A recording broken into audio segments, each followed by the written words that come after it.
Welcome to the Thinking Tackle podcast. And if you haven't already, make sure you hit that subscribe button so you don't miss an episode.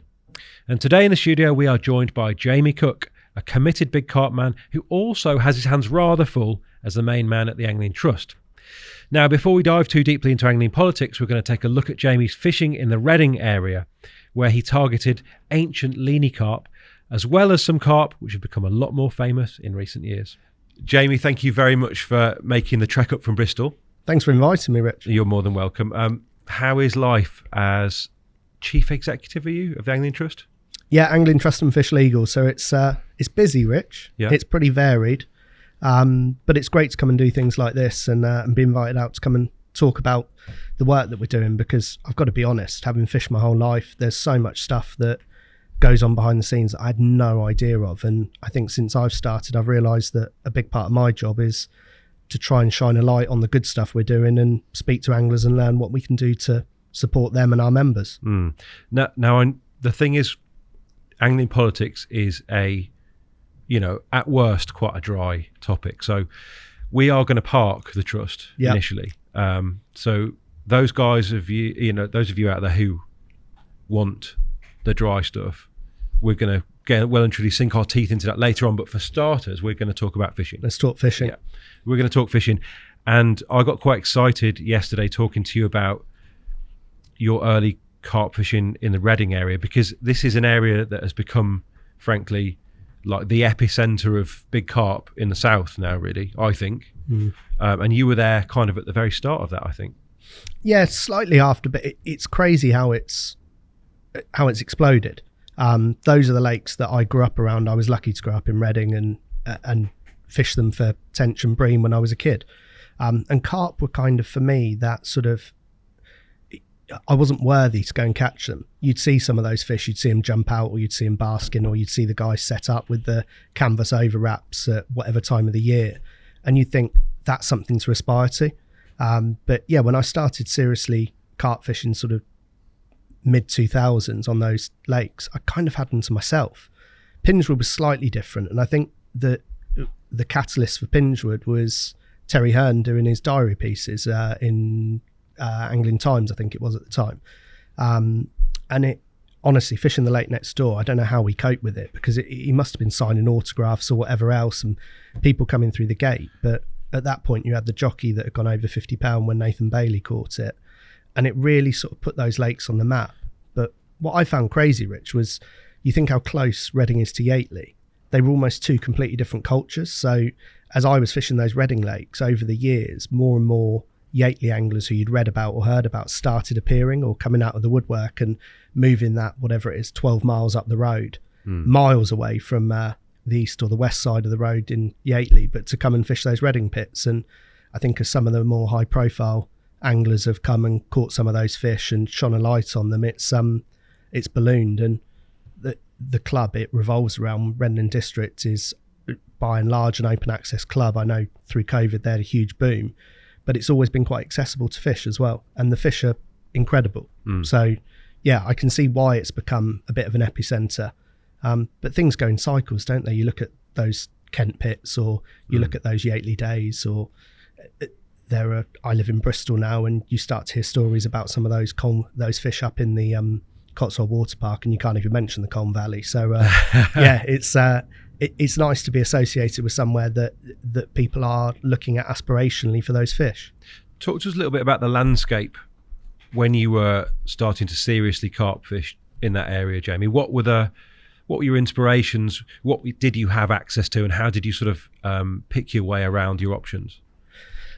So when I first started, I was living in London at the time, so I was looking at somewhere that was reasonably accessible to come out of London to be able to do a work night or a weekend. And what I really did, Rich, was I looked at all the places I'd fished before for other species that I knew there were carp in.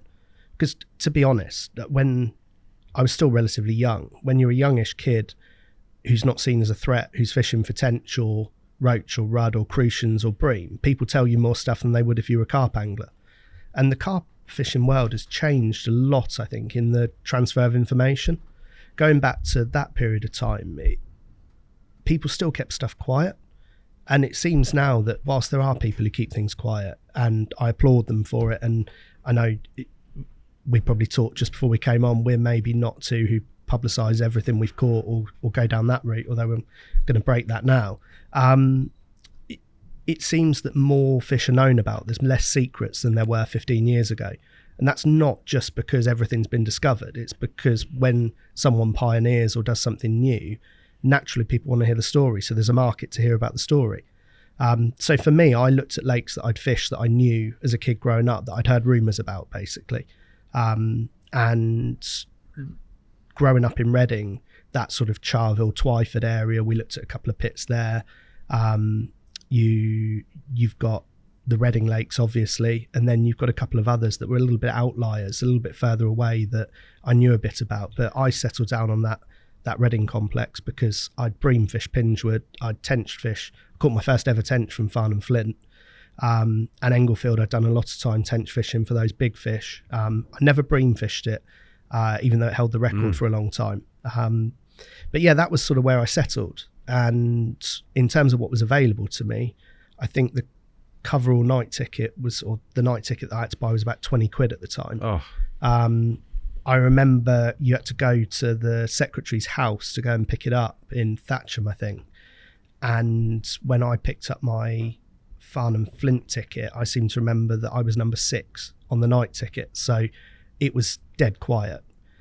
And I honestly, between those lakes, Englefield was a bit scary. Pingewood had all the people queuing up for autographs, and the jockey had died by that point, but the brute had kind of kicked on and was a target fish. And so that felt a little bit out of my reach. So Farnham Flint, for 2 reasons. One was it felt the most accessible. Well, 3 reasons. 2, it was the nicest lake. It's a stunning lake for anyone who's not seen it. It's, if you were going to design a gravel pit, you probably would draw Farnham Flint. I always talk to people about, like, when I don't know if you've ever been to Vegas. I haven't. But going to Vegas, if you imagine the Strip and you've got all of those hotels, it's like you said to a bunch of 7 or 8 year old kids, design a hotel, like draw what you would make. I know what you mean there, actually. Yeah. But you would, wouldn't you? Like, yeah. I want a castle. Or yeah. I want a pyramid that shines a big light in the sky. Yeah. Or I want a massive skyscraper, or I want to create Venice. But if you were doing that with carp lakes, I wouldn't be good enough to do it, but I designed Farnham Flint. It's just perfect. And it was quiet as well. So for me, I thought I can go on there and learn, and it's going to take me a couple of years to learn what I'm doing. Because I'd always specimen fished for different species, but that step up to carp fishing felt like a big step for me. And I thought, I'm going to need some time to bed in and learn. And I didn't know if I was going to take to it, because to be honest with you, fishing for big roach and big barbel on the rivers, this is before, I mean, you've got barbel now that have got names, but I couldn't get into that mindset of why would you want to fish for a fish with a name? And now, actually, I think it's one of the most attractive parts of the type of carp fishing that I do is you've got individual characteristics. So you build a picture of certain fish, and it becomes that real challenge of trying to outwit certain fish, because you learn their history, you learn what they like, what they don't, where they might be at certain times, and you target them. But I had no idea about that before I started carp fishing, so I was looking from the outside in. And yeah, went on to Farnham Flint, started in February, which was a bit of a mistake. Yeah, it was a really steep learning curve. But in terms of what was available to me of inspiration, I just read anything I could. I was lucky that my dad fished, so there was a pretty good book collection with all of the Yates stuff, and sort of Len Arbery's read my book. But the one that I always went back to was Carp Strikes Back, just in terms of the attitude and commitment that Rod had to his fishing, the trying new things, the bringing things in from other areas that he'd sort of absorbed. I thought that really appealed to me. But Flint was quiet, like you say, at the time. Oh, it's dead quiet. And it would have been no one there in February, frankly, would there? No, there was, when it was myself and a good friend of mine, Tim, who walked round it and decided we were going to carp fish it. We found out that local bait baron Alan Cooper was going to start on it the following year, and there were 2 or 3 local guys who were fishing it, like really long sessions when they were fishing it. but it kind of in a fixed swim. They almost had their swim, and they were sort of living in a swim, and they sort of treated us with a bit of trepidation. We managed to pick up that I think Nathan Bailey, who caught the jockey, had a decent common, a sort of mid £30 common from Flint's the year or two before, but we really didn't know much about it. We knew that historically there'd been a leany stocking there, and actually it's really influenced the type of fishing I've wanted to do, catching those fish, because it's such a privilege to target and catch and hold a fish that's at the time was more than twice my age. And actually the characteristics of them, everyone is different, which is, for me, it is really attractive again. Presumably that revelation has only arrived since those fish are now much scarcer. Were they just carp then, or were you aware of this kind of special nature of the stocking that it had? I wasn't aware how special it was. For me, growing up in that area, you kind of had this image of a carp being either this long, lean, dark mirror or common, or this shorter, fatter, lighter. Well, if you read Carp Strikes fish. Back, then your Italians versus your leanies. Yeah. And then you had, so by the time I started, and I sort of dabbled when I was at university. So I was down in Exeter and caught my first 20-pounder down there from a lake. There was a crazy lake there called Shoebrook Park that I never did any good on. But with the big commons. With the big commons, yeah. So they were still there when I was there, and we kind of discovered them, but I didn't catch them. Big long things. I mean, you did catch one very similar from Flint, which we're going to come on to, but that's the one with the bridge over it, isn't it? It's like a stately home or something. Yeah, so we went for a walk around. This is my friend Tim and I again, and we met one of the guys who had a Taplow ticket down there, and kind of like, why is a bloke? So I knew where Taplow was from living around here and having fished the Thames. Like, why is a bloke who's got a Taplow ticket sat down on this lake? So you're like, well, there's something about that. It's days only. It's like in a stately home garden. It was a nightmare, but as a student, you got a ticket for £7 for the year. So we went and had a go. Tim caught a couple. I struggled. Caught my biggest ever rud at the time from there on 2 tiger nuts. But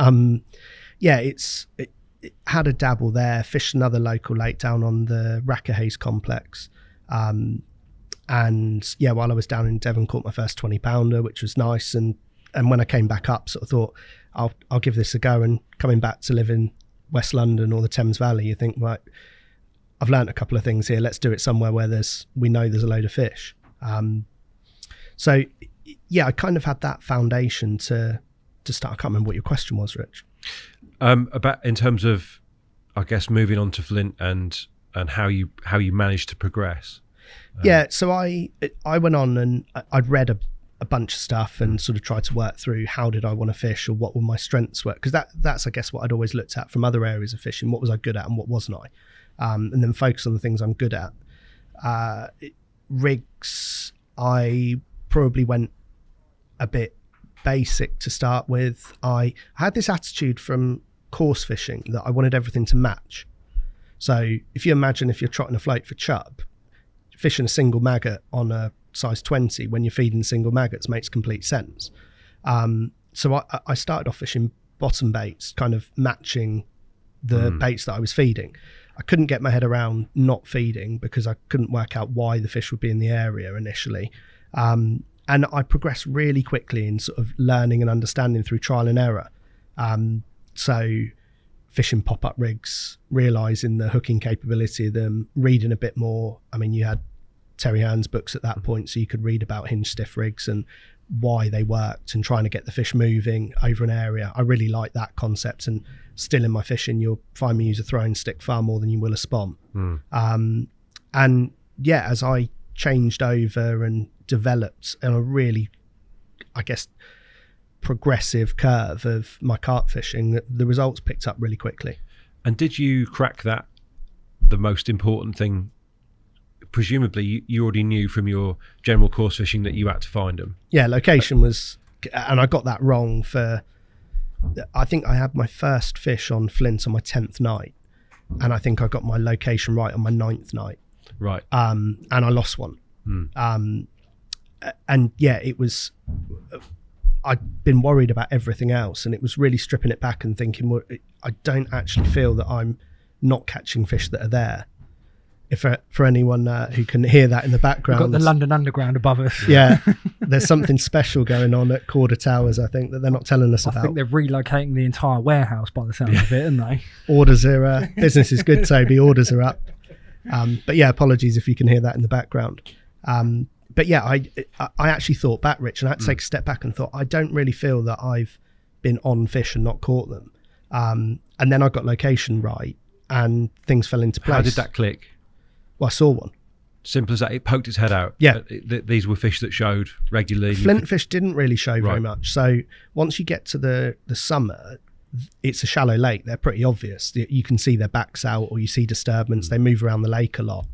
At the time you had fish like the longfish was in there that was a 50 stock leanie that used to swim around with its dorsal and its tail out of the water from about mid-April onwards. Renowned for that, wasn't it? Yeah. I actually fished a lake at a similar kind of period, and if you could see one with the tail waving, it was likely to be that one, wasn't it? Yeah, and it was almost a beacon for where the other fish might be.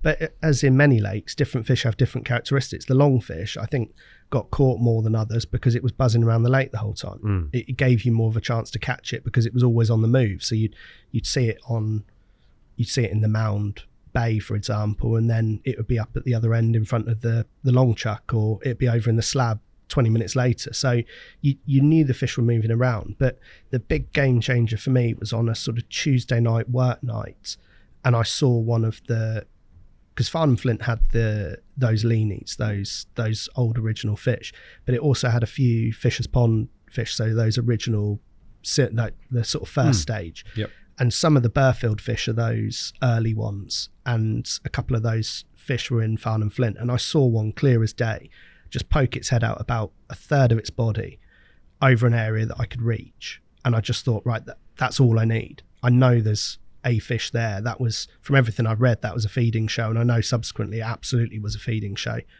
Yeah, and that was the start from it. And then once I caught I hooked the first one, which I lost at the net. Jamie. And well, I got the rig back 3 weeks later when someone else caught it, and it was still cut in you its off at bottom the net somehow. It's Oh no, this doesn't sound good. it's the only time this has ever happened, and I'm putting it down to novice experience. But I was using one of those quick clips, and basically the hook link came off it. Yeah, and I've been quite on, maybe on one of the two sort of bits of metal, and not, I'm absolutely convinced it was user error. Yeah. But I thought a knot had slipped or whatever else because it had come back completely clean. But then 3 weeks later, that fish got caught, was one of the old leanies at £29 by a guy that I knew used to fish Dinton a lot.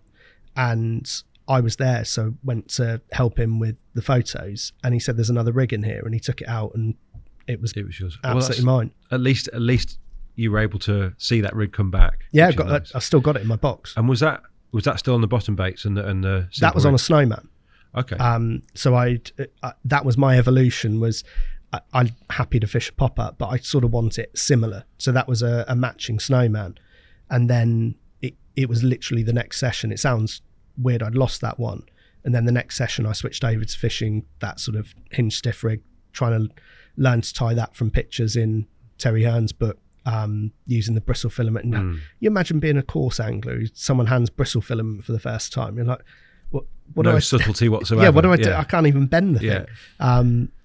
And then you play with it in your hand and you work on the mechanics. You're like, right, how's it going to approach? And you think, well, I can see how that'll work. And then the results speak for themselves, don't they? And for me, that was a big change as well. But I made so many mistakes that first spring that I got a chance, because I fished it the following year, to put it right the following spring. But I really employed what I'd learned, which I liked as well.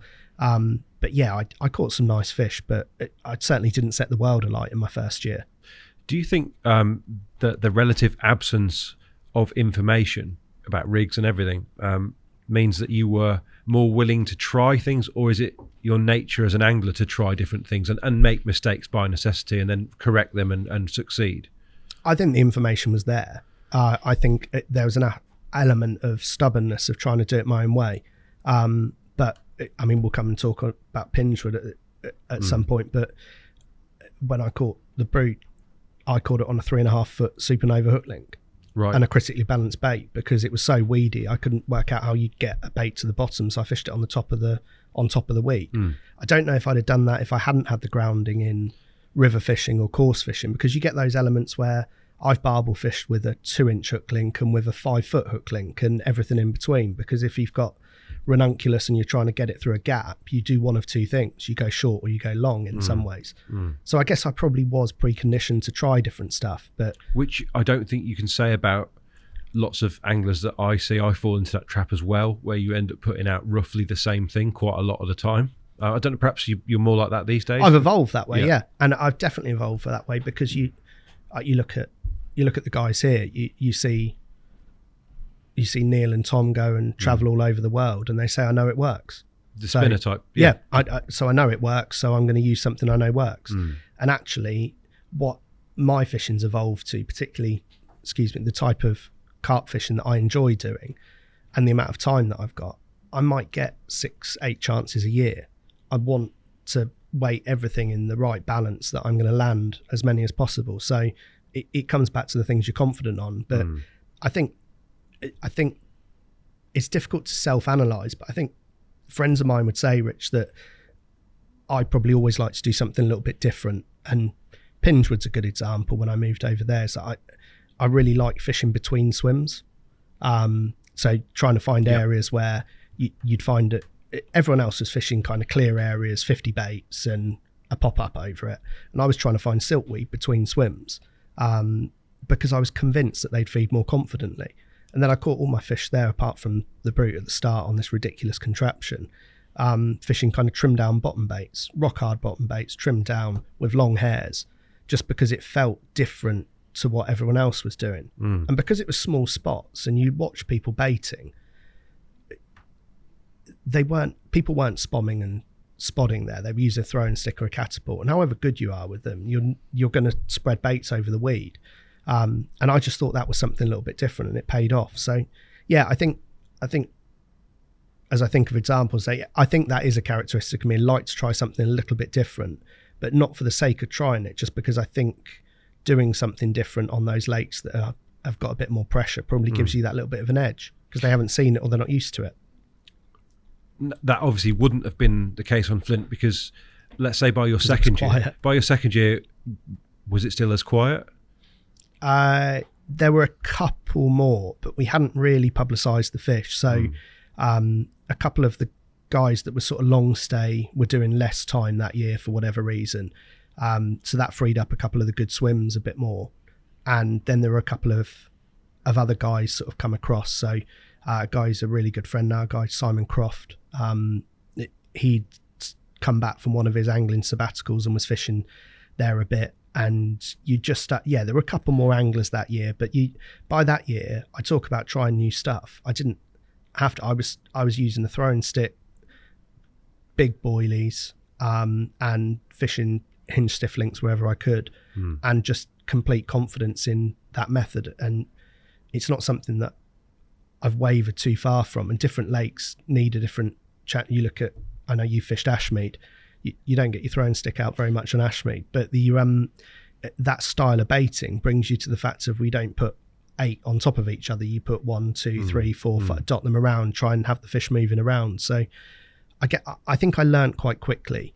I think I'd gone full circle from trying new stuff, working out something that worked, filling my boots, and then when I moved over to Pinchwood, really didn't apply anything that I'd learned on Farm Flynn. Sort of learned to get, and then filled my boots in a completely different way. And then that's probably been a pattern. I'm not very good at taking something that's worked from one lake and always transposing it. That's good that you start again, almost. You start again every time, which is different. Let's park Pinchwood a minute and let's just concentrate a little bit on those rather unique Flint leany carp.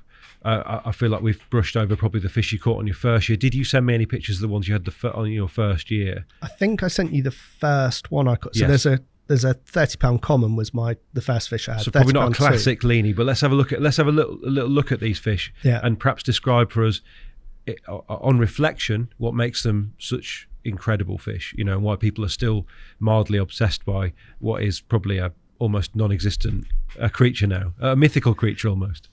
Can we find that first? There we go. So that was the very first one. There's me looking very fresh-faced on a work night. I feel like that fish is still around as well. I think it is. Yeah, I think I've seen that one. There are quite a lot of commons in Farnham Flint that I caught quite a few, and I couldn't necessarily identify them. I'm pretty sure that one's still in there. We called that the white tip common for obvious reasons. We're not very original with names. That in the mid-30s, mid to upper 30s now. Yeah, it's a male fish. Yeah. Not a leanie, we should say. No, no, and but that was the very first one that I landed.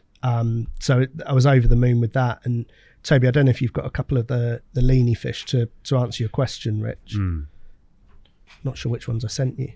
So the next, but that common, that was the day after that you lost the fish.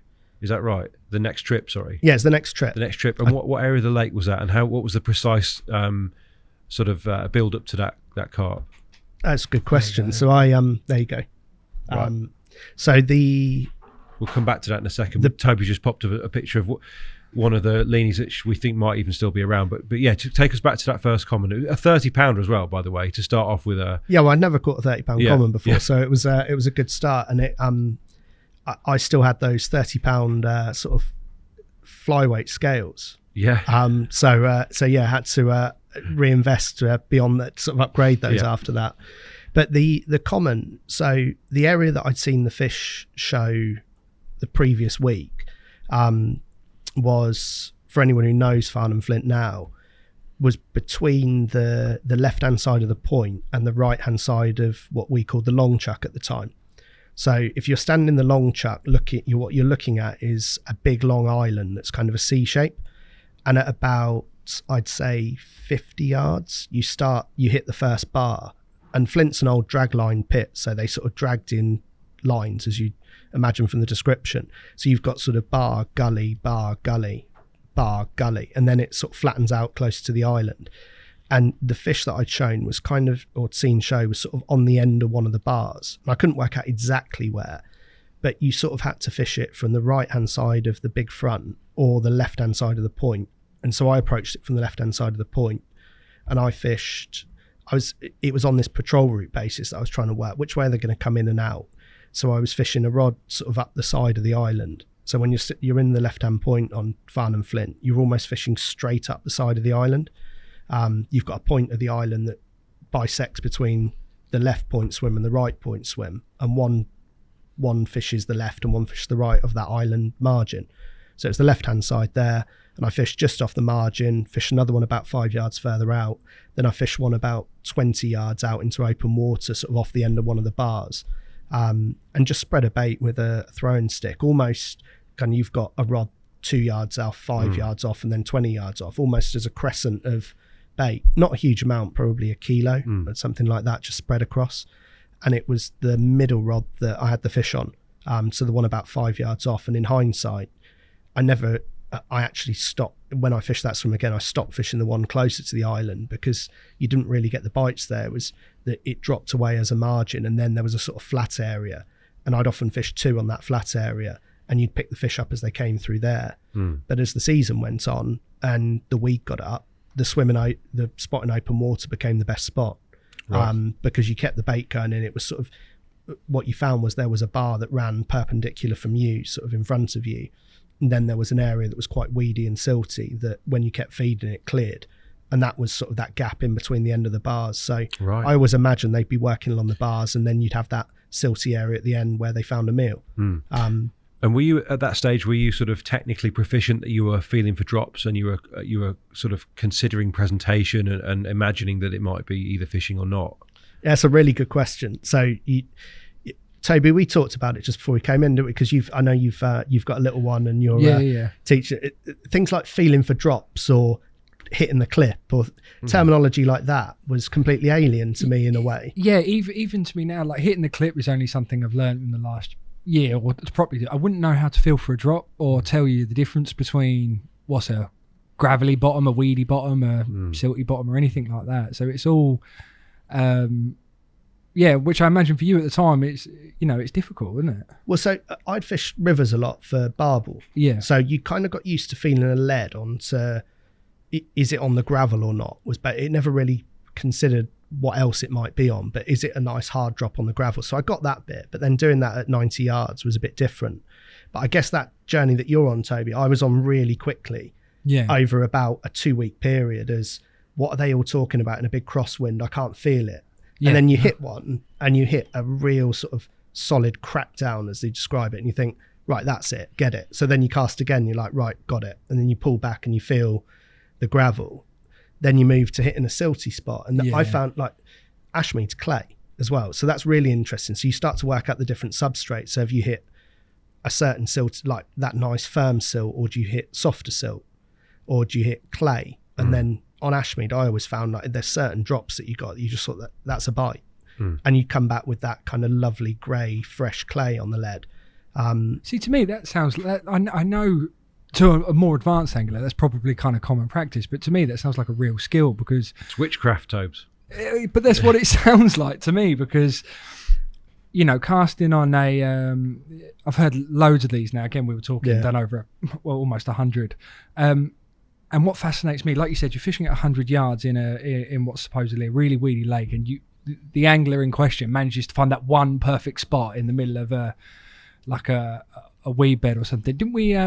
We did one with Simon Scott, who was fishing in what did he call it? Like an alley of weed in between corridor. That's like, how on earth have you got to a point where you can fish like that? It's, well, like you said, it's witchcraft. And it's actually really impressive how quickly you seem to have moved through. Like you're clearly someone who thinks about what they're doing, because lots of people don't, and they're stuck in the phase that you were in to start with for a year or two, and actually you've moved through in a few sessions. I think it's time. I've always wanted to learn things. Doing the job that I do, I just meet a load of people who are incredibly knowledgeable about things, and you absorb them. But before I did that in business, I always wanted to ask questions. It's the first thing I was taught, is you've got 2 ears and 1 mouth, use them in that proportion. And so you ask people questions, you learn what they're doing, why they're doing it. I was that punishing kid on the Hampshire Avon growing up, asking the guy, scaring his barbel out of his swim because I want to see what he's got in the edge. But you learn so quickly from good anglers around you. And I was really lucky to have a dad who was a very good angler and who had friends who were absolutely exceptional anglers, that you learn things quite quickly. But you sort of challenge and you ask the question. And Toby, for me, like that fishing in weed, I got more of that moving on to Pingewood, which we'll come back to, of those alleyways between the weed, or those kind of corridors, and you're fishing patrol routes, and how do you bait a patrol route versus baiting a feeding spot? Like you approach it differently, because you're trying to put yourself in the mind of which way is the fish going to approach, so your rig's line in the right way, because that's another level entirely. But you were doing that then. Well, part of the reason that I fished the left-hand point swim as opposed to the big front, I've said long chuck, haven't I? It's not, it's the big long front. chuck's to the left, yeah. Long chuck's to the left, big front's the big open one. Yeah. So it's kind of right of the big front, left of the point. But if I was fishing from the big front, my line would go over all those bars. And for me, I was kind of thinking, well, it's starting to get warmer and sunny. For anyone who knows Farnham Flint, the main islands, let's pull up an image of Flint. Here's a challenge for you, and Jamie can, in a challenge for you, Jamie, you can describe it for people who are listening, what we're seeing, because we shouldn't neglect our core duty, which is to describe. But anyway, sorry, you're making me money here, aren't you? Google Earth. Farnham Flint. Try just Farnham Flint Lake to start with, and then we'll. Yeah, and do you know find the Cunning Man pub, and then we'll help you zoom in from there. That's how lots of anglers find it. And do you know what? I think I'd have been more cautious about talking openly about Flint, but it is a lake that's now, it's one of the jewels in the crown of Reading district. I'm sure that Dell wants the publicity. It's a great lake and the stock is tremendous now. It has to be said, a very different stock, Jamie, but nonetheless an incredible stock. It's a brilliantly run club. And Dell's done a superb job with it, because you've got this balance there between being a general club that wants to cater for people who want to catch roach and rudd and tench and whatever else, people who want specialist carp fish, people who want to fish the rivers. And they had a huge influx through COVID, and I'm sure we'll talk about that later, of a massive increase in membership because it was open access. There you go. Is it? Are we in the right place? Yeah, that's Burfield, but you're in the middle. Yeah. So go up. That's your one. This one here. Yeah. That's really good, Toby. Yeah, just bring that. Can you push us in a bit? Right, and Jamie, can you describe what we're looking at here? So where we started is first of all, describe what the lake looks like for us, because it has changed a bit. But so this, actually, looking over the back, this might be an old image. Yeah, it is, isn't it? It's not been blocked off at this point. But so on the northeast corner is the car park, which you approach from. There's also a car park on the southwest corner, which is a lot smaller, which we called Sales Farm Corner. But that northeast corner there is the main car park. If you go into that now, there's a hut, there's a shop, there's piers serving bacon sandwiches, and there's 2 beginners pools now. So you can take the family along and catch the first rudd or tench or progress up to carp. From the Farnham Flint perspective, where we're looking, if you're standing in that car park, so Toby, roughly where you've got your cursor, which I appreciate people who are listening can't hear, if you look straight down the length of the lake, your view is, so the lake's about 26 acres. Your view's impeded because there's a huge C-shaped island in the middle of the lake that is kind of, if you're going to position it, pretty much central, but you can reach it from, I would say, about 8 different swims, Rich. We always used to think if you could fish under your tips off that island, you'd absolutely have it away. Yeah, you absolutely would. But my friend once described it as they just use it as a roundabout. Right. And so from my perspective, location wise, what we were talking about is the left-hand point swim. So Toby, if you imagine bring your cursor towards the middle of it. So go to your northeast again, Toby. That's you've just gone over it. Oh yeah. So you go slightly left. That's the left-hand point swim. Oh, okay. And so the water that commands goes up to the point of the island. And if you look straight down the side of that island and keep going, Toby, so you're probably, that's probably about 60, 70 yards. Yeah, if you keep coming into that lee of the island. This other side, just this side. The inside, that's it. That's shallow. They love it there, don't they? Yeah, and so that area, once the sun gets up, they're like solar panels. So they just pop up in that area. So you see back pop up. And so, but your question about patrol routes, the big front, which is the swim. So if you come south, Toby, slightly southeast, slightly east. That's it. Slightly getting east. In the area there. That's where the other swim was. Oh, okay. So the fish that I saw was between those 2 swims in that open water. And so for me, my thoughts on line lay and approach were, if they're all going up into that corner to sunbathe, when they come out, they're likely to come out down one of the margins of the island. Now, there was an angler pretty much permanently in the long chuck when I started there, who was kind of more camping there. Fishing up to the great big bush on the corner. Fishing to the big bush, which is still there. And at the time, the swim in between, which is exactly where Toby is now, between the islands, was accessible. So people would fish between those 2 islands and go up to try and get closer to the fish. Dell, for welfare reasons, ropes that off in between to stop that quite quickly.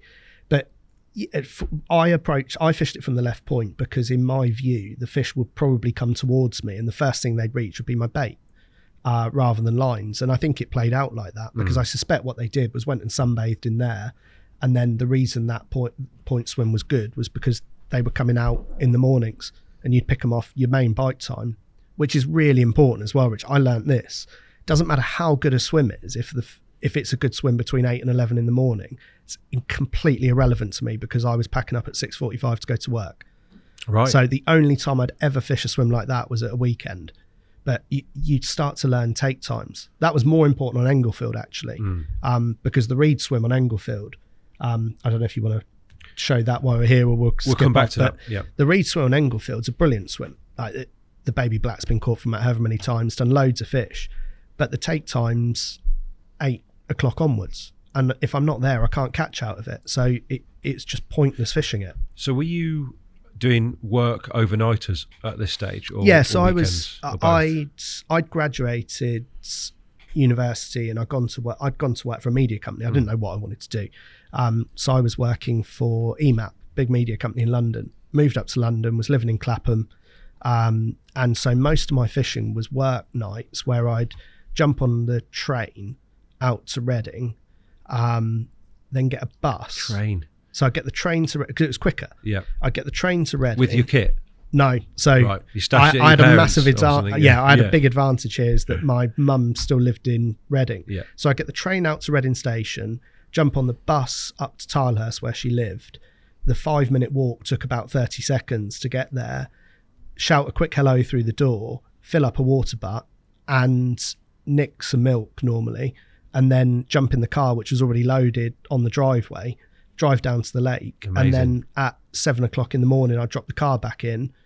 They'd either be up or not, but I wouldn't even pop in at that point, grab the work bag from the sort of porch and was off back on the bus and the train again. You had that system down, didn't you? That's pretty efficient there. Yeah, it changed a little bit as, to be honest with you, Toby, what changed it was I got promoted at work. Oh, okay. So I got a company car.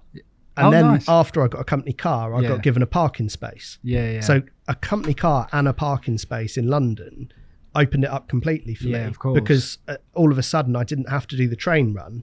Actually, time-wise, it didn't make a massive difference. But you can imagine, like, you know what it's like when you're driving to the lake, every traffic light is red.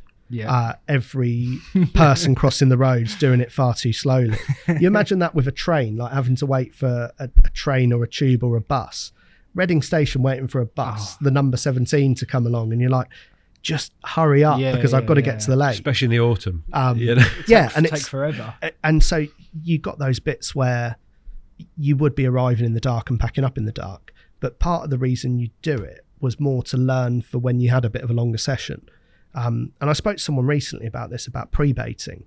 I love the idea of pre-baiting, but because I've fished as I do, I've tended to almost use short sessions as pre-baiting. So I have rods out and maybe I'll put more bait in than others would to fish over. And I've actually probably got lucky and caught some nice fish because I'm baiting more heavily than others. But in my mind, it was thinking, well, even if I don't catch over it, then they're going to have a safe feed once I've reeled in. But you were seeing that as very much something as a possibility to drop back into rather than somewhere you were definitely going back the next week. We're trying to establish a bait because I'd read Rod Hutchinson stuff, trying to establish a bait. I've actually got less worried about establishing a single bait as I've gone on because I don't fish enough to do it. But at the time, Tim and I were using the same bait. Alan Cooper was on there and he was using the same bait. So we'd established a food source effectively with no competition. But so you didn't really need to be baiting a specific swim. It was more about getting the fish used to picking up a bait that they're comfortable with. But I have to say I've moved away a bit from that. I'll use bait I'm confident with now, but I'd use different baits on different waters. I don't feel I need to pre-bait and establish it because most of these waters see so much good bait anyway. The fish are used to what a boilie is. Whereas I think when we went on to Farnham Flint, because it just didn't have that pressure, the guys that were fishing long sessions were mainly fishing particle. They might get, like, they bait an area of particle and they might use half a dozen boilies over it, but they weren't really boilie fishing. No, it doesn't make any financial sense if you're there for so long to be investing in boilies, does it? No, or if you're not working. Yeah. Buying them makes it quite difficult from both the sides. Yeah. I think I was just trying to be kind. Yeah. But either way, if you're not earning the money Yeah. to buy them and you're using a lot of it, you're a double-edged sword. But yeah, for me, it wasn't so much the next fish I caught afterwards was from a completely different swim. And my friend Tim, he fished that left-hand point area and had an amazing weekend where he fished sort of the week after I caught the first one. So we'd found the fish and we knew where they were, but then sort of moved around the lake, and it wasn't so much about specific swims. It was more about the approach and that mindset of where are the fish coming from. What I think I established on Farnham Flint, and I don't know if it's the same now, is I don't think they necessarily hold in a certain area all the time. That bit at the back that you talk about when it's sunny, they're popped up there. But because they use that island as they do, I very much approached it of they are going to come past me at some point. I want enough bait to hold 3 or 4 fish in order to get a bite on each rod. And I want rigs that I'm comfortable with, because you're fishing up to a snaggy island. You need to be on your rods and fishing tight clutches and whatever else. So yeah, that was how I approached it, and had some brilliant sessions on there. Really sort of cut my teeth, learnt a lot, made some mistakes. I was making mistakes with playing fish, Rich. Like Really? Well, of course, because these are the first big carp you're catching. So yeah, and I like playing. I'd lucky to catch some big barbel and Yeah. I've caught barbel on light float gear and whatever else, and you approach it differently. Catching big tench, you play differently. Carp, you actually have to be a lot more gentle than you think in playing the fish, and the different times in the fight when you put pressure on them. The big thing for me was the way that they reacted to pressure. It's like I lost a fish kiting into an island snag that I got the rig back and everything else, but the fish had got off. I didn't make that mistake again because I pulled it towards the snag. And the moment you pulled it that way, it kited the opposite way. And I made silly mistakes like that lots of people listening will probably think, well, that's a complete noddy mistake. Like, you wouldn't do that. But I guess I was learning in a really condensed period of time with fish that were really quite special as well. But I didn't know how special those fish were until you shine hindsight on it. Yeah. Before we leave Flint entirely, it would be nice to really pick a couple of highlights, because obviously you did catch a couple of the real gems, and like you say, the longfish, which, yes, it was catchable, but it was very much a typical long, it's amazing fish. Carp. For anyone who hooked it, it was like you almost knew you'd hook that fish, right? Because whether you hooked it at 2 yards or wraps, as we're talking about, whether you hooked it a quarter of a wrap or 24 wraps, the take was the same, which was an absolute one tone, obliterated your entire setup. It was on the surface, whether you dropped the lead or not. It was doing a 40-yard initial run on the surface, and you sort of saw that. It was incredible. Huge heads, like massive mouth, like you could fit your fist in its mouth. Fish was 3 foot long. I think it's measured at 36 inches, so 3 foot long. Same length as Mary then.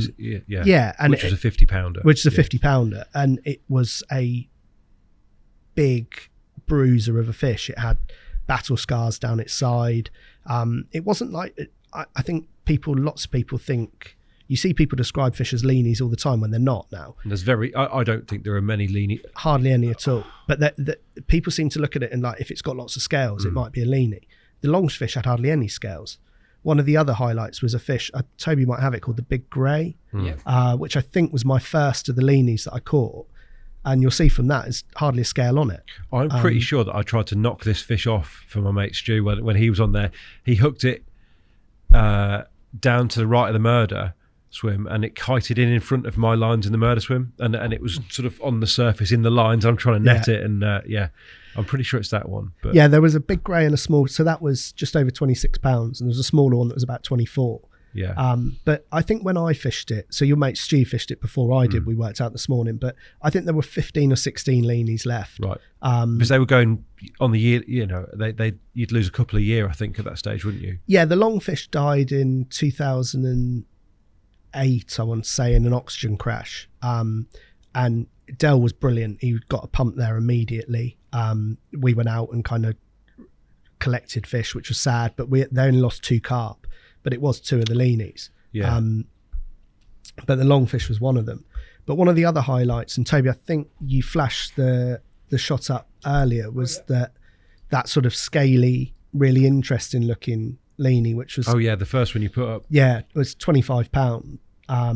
So in modern world, like, there are lots of people listening to this who wouldn't think twice about catching a 25 pounder over a weekend. But that fish, so that's the fish that I think this one, and there's one other that I think you might have, Toby, which was 27 or 28 pounds, and it's again a less scaly fish. I think that one's still going. So we believe the stocking was, you're an encyclopedia of this, Rich. We think 54. Yeah. Which best is guess. It's not late for leanies, but it's getting on for the later end of things, isn't it? And as you'll say, Rich, the description leanie is a wider description. It's not. I was just about to say. Do you want to talk about that one? So, I'm going to describe this fish for us, Jamie. Do you want to bring that one up, Toby? And we'll. Do you know what I do actually? You like your crucian fishing, don't you? Yeah, I do, and I just wanted to say, because obviously I had the privilege of, I've seen all these before kind of everybody else watching, and I said, out of all the fish you caught, which is an impressive selection, that's the maddest looking carp I've seen in a long time. Do you know anything about this fish, the history and stuff, Jamie, or is it? No. It's a bit of a melting pot, Flint, isn't it? Can you tell everyone the name as well? Because I think it's brilliant. So this is the football common, Toby. And it's So believe it or not, I think that's 31.14. But it's got the length of about an 8-pounder. Half the length of the longfish, presumably. Yeah. And it's but you'd see them together quite a lot, and they're really interesting the way that they fed. So the shape of the football, by definition, it had to tip up quite a long way to feed. But it almost used to take a run up at it, Toby, if that makes sense. Like it would come in, it would see a spot, it would come in and it would tip up and then go along the spot and take 3 or 4 baits. Yeah. So by definition, it became quite easy to catch, because you could look at it and think, well, that's going to have to tip up, and if it tips up, it's going to get hooked.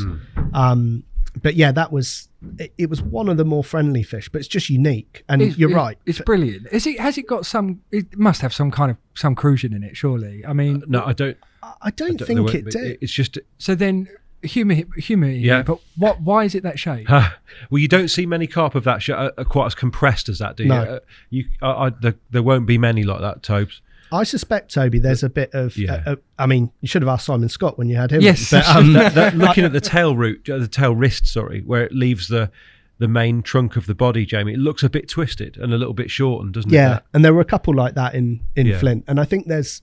If you think about any species, you've got natural selection and genetics. Yeah, of course. And you're not going to get a load of fish like that, because they'll get outcompeted by longer, faster, fitter fish. Yeah. Particularly when it comes to spawning time. I mean, I don't actually know whether the football was a male or a female, but if it was a male, it probably wasn't. I mean, even wasn't going to spawn much. Even its head is short, isn't it? Yeah. Look everything about it. Look at its cheeks. Yeah. Like if just its chubby little cheeks, they're worse than mine in that photo. I mean, to be fair, there is a wild degree of difference between your face in some of these shots, Jamie. The last shot we saw, you're quite thin in the face. This one, it's fair to say you've been on the munch. Yeah, well, it's a characteristic that I have, Rich, is the fact that I get to a prime spawning weight very quickly, and then do a bit of work. So at the moment, I'm towards that top end of that spawning weight. But yeah, it's a brilliant carp, mate. It's one of my favourites. It's what it's all about, though, isn't it? It's that what makes carp fishing so special is that we sit there and you've got a screen of, I don't know, 30, 40 carp that we've took pictures of, and Rich has picked one out and said he thinks that's amazing. I've picked one out and said that's my favourite one. You've picked that one out and said that's incredible. We all like different things. Yeah, and it's very true. That choice and that opportunity to fish for different. But people use the phrase character, don't they, all the time? And it basically became parlance for an ugly fish. But the football was a character. But it was those where you kind of want to encounter those characters and meet them and catch them. And we'll talk about Pingewood, I'm sure. And the Brute was that sort of the ultimate character, if you like, in this area. I'm sure there are lots in different parts of the country, but in that area around Reading, the Brute was the number one character fish. Well, why don't we wander over the road to Pingewood then? I mean, was that where you went after Flint? Yeah, so I actually went in between. Yeah, okay, right. So I fished the spring on Farnham Flint, the first spring, and then it was mainly around my friend Tim, who'd had a very good spring on Flint, had decided he wanted to fish Pingewood that summer. Sorry, just to jump in, is Pingewood in the same area? Yeah, you can see it on the map. I'll show you on the map if you like. So you headed southeast. So that is... So across Englefield. That's Englefield Lagoon. Yeah. So slightly to your... From here? And that one on your right is Pingewood. Yeah, there. Yeah. Okay. So if you zoom in...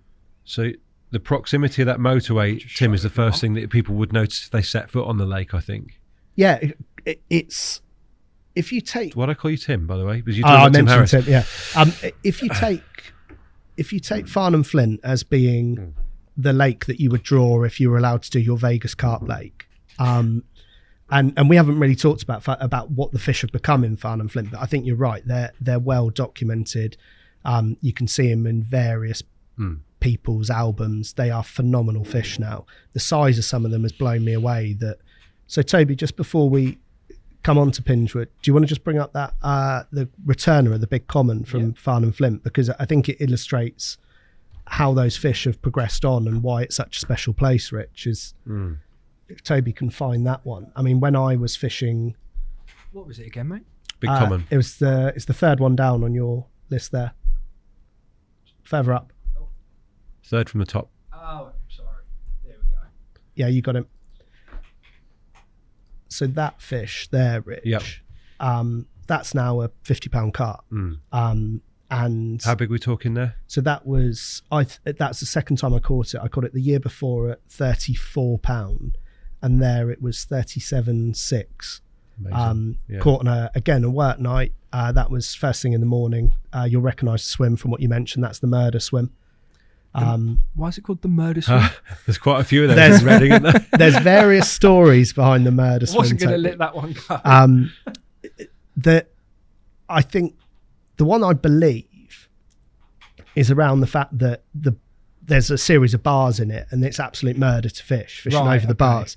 There's loads better stories than that other people will be able to tell you. There was in Sells Farm Lane, which was the southwest car park that we showed on the map. There was reputedly a murder down that lane, and people had described the fact that the murder swim was where the body was found. And I'd had various iterations of a similar story, but I've always gone with the one with the bars. Yeah, it makes it a bit easier to fish it, really, doesn't it? Yeah, but yeah, the swim names, I've spoken about it before, just ridiculous. Like carp names are one thing, swim names. That's a brilliant one. Fabulous swim, by the way. Great swim. Very shallow. Bars were very shallow, weren't they? Incredible swim. But when we talk about patrol routes, fishing, that's you knew where they were going to come through. You could target different gullies. You could target the ends of the bars. You could fish to the island. You had so much scope. My best ever session was in that swim on Flint, and I fished a whole weekend, which was slightly unusual for me. And I had 13 takes, landed 11 with some big fish in amongst them. And this is the biggest fish in the lake at the time, is it? I think.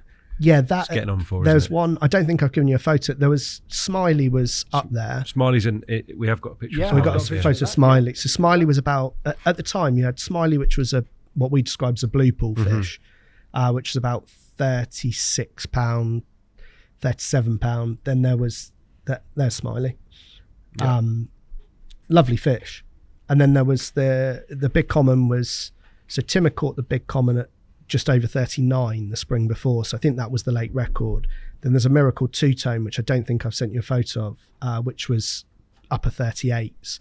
But at the time that catching them, yeah, Smiley would have been about 36. And I know when I caught the big common, that overnighter, that was my last night on the lake, because I repeated 2 fish. And I repeated the big, and this is out the edge in the murder down to the left where you described.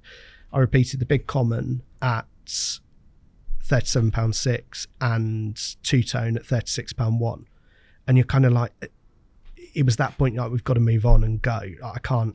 Were you still stick and hinge type fishing at the state? No, so what I got to by that point actually, which is a really good point, was because I'd caught the majority of the bigger fish, I was trying to pick the leanies off, but trying to do them overnight, the problem was you'd find them. So by that point I had about 12 edge spots around the lake that I could kind of get there, do a quick lap round, put a little bit of bait on all 12 if I wanted. Well, I did anyway.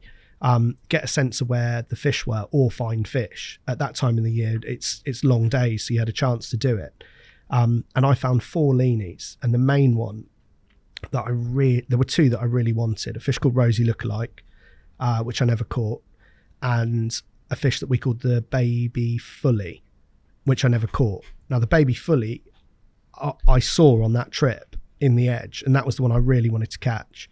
And there were 4 leanies, nothing else feeding in the edge on this spot. I thought this is perfect. I fished 1 rod right down that left-hand side in the murder, and I had 2 takes, and it was the big common and that one, and didn't see those fish again. But the baby fully, really interestingly, got caught from the same swim the next weekend by one of the local anglers, a young guy, really nice guy. And he sent me the photo of it, and that was the fish I really wanted. But that was the last time I know of it being caught out of Flint, and it's now the fish that is in Burfield. So Oz Holness caught it, and there's photos of Oz. Terry Hearn caught it when he went on Burfield. So the first time I realised it wasn't in there was when Terry's pictures came up of this amazing old fully scale, and like, that's the Flint fully. So they had some floods that had gone through, and there was a little pool that links from Burfield through a pool into Farnham Flint. And there was some talk of people kind of cutting out the cut through or whatever else, I don't know. But some of the fish found their way through into the middle, and then obviously a couple went up there was a common that I caught at £29 that Tom Stokes posted at 37 from Burfield on his campaign. And we worked out it's the same fish. So he caught it from Burfield, I caught it from Farnham Flint. But those lakes, I know it's not de rigueur and we shouldn't advocate moving fish, absolutely. And people know more than they knew then. But ultimately, those leany fish, what we understand, they were stocked in Farnham Flint. Mm-hmm. Now, people ended up populating Burfield with some of those old leanies like the tiger nut fish or the classic or 3 up or 5 down. And equally they went the other way. So some of those old fish in Englefield, whether it's Steely Blue, the mythical Twisty, the little linear that some of us have seen and never caught, or the fabled old fully that I've seen photos of that you probably have as well, they were originally, to the best of our knowledge, all stocked in Flint. And part of the difference as we move back onto Pingewood, Toby, and you can bring your map back up if you want to with that, is because it's that step further removed, it didn't get the same population of fish. It's the other side of the road, and also because it was a gravel workings for longer. And you know, in a funny kind of way, they were the fish in there was called there was one of them was called the leanie because they were such in the minority in Pinge. It was worth saying they were leanies, whereas in the other lakes, the majority of fish at one stage were leanies, weren't they? So yeah, they were all they looked certainly different. Flint, yeah. And Pingewood's got a really interesting pass. So that's Pingewood there. On the northeast, the south, on the west bank there, Toby, you've got what we call the lawn just above the activity centre.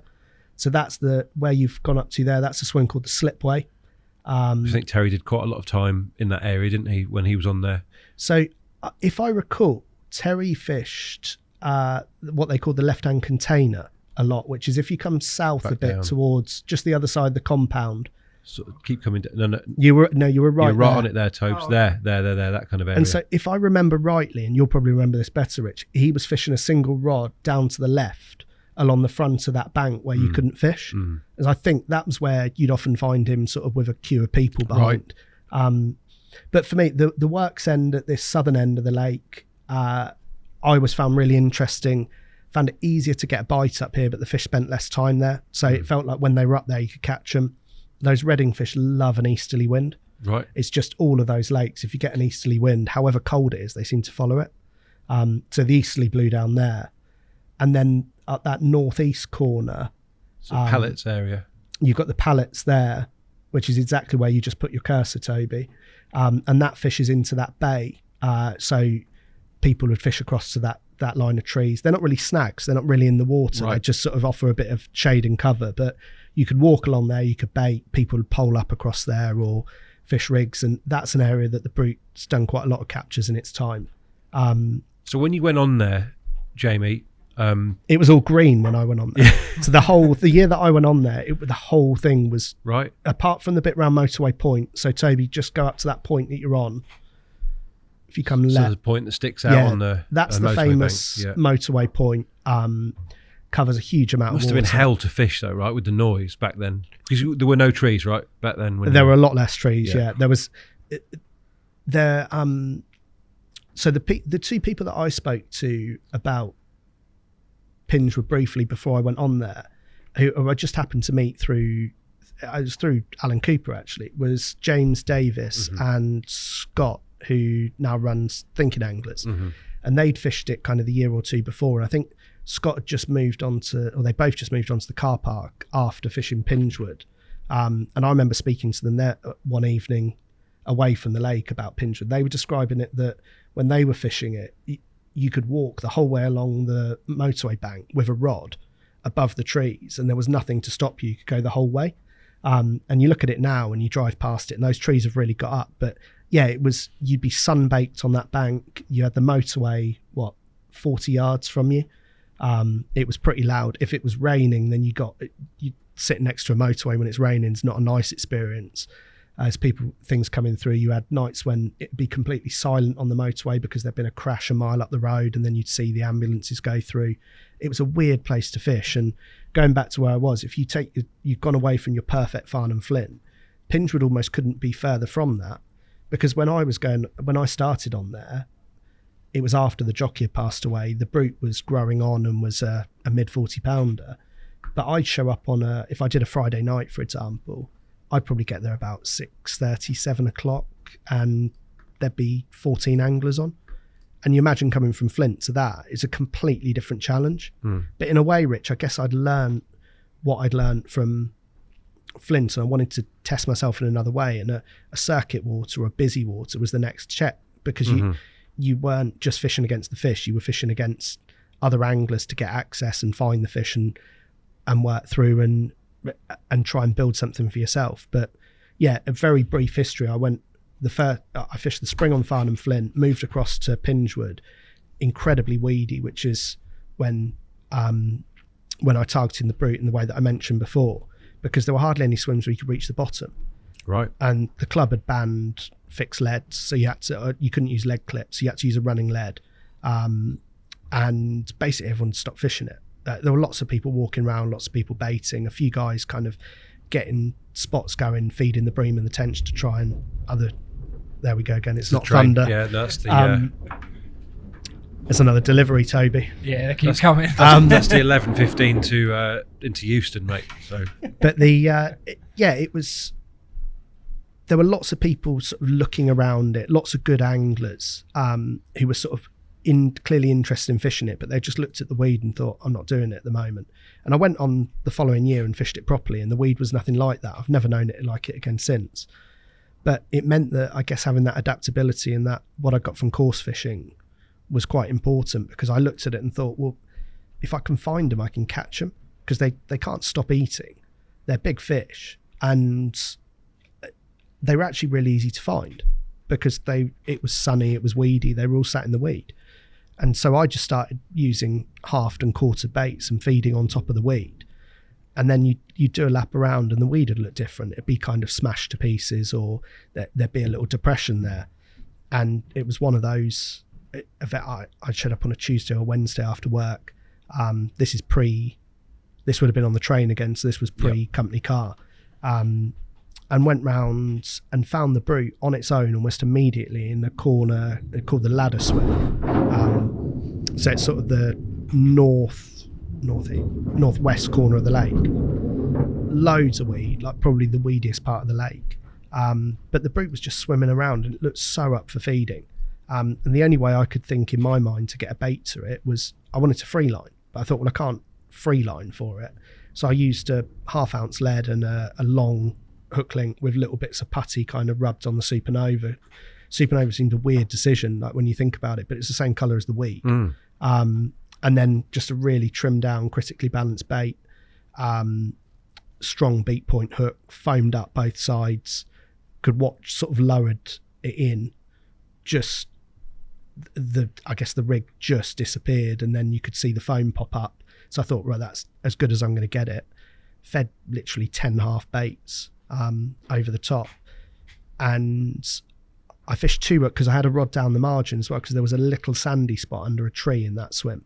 It's called the ladder because there was a ladder you could climb up the tree and watch the fishing. And I thought, I've got to walk away from it. I can't just stand up that tree, because I'm trying to, my best I thought I might get one in the weed, but it's not likely to work. My best chance is this little sandy bit under the tree. So I was actually in the next swim with there was a guy who I'd met that summer who was in the next swim. We were just sat having a cider and a chat, and I heard the alarm go, and I was like, I'm away. He's like, that's not a take, because it had just pulled up to the top, so it couldn't really go anywhere in that weed. And got there and the tip was over and lifted in, and immediately this big set of shoulders came up, and I knew exactly which fish it was, because there'd only been one in the corner.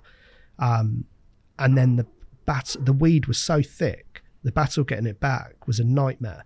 And I'm not a particularly strong swimmer, which is probably being generous to myself. I'm a very bad swimmer.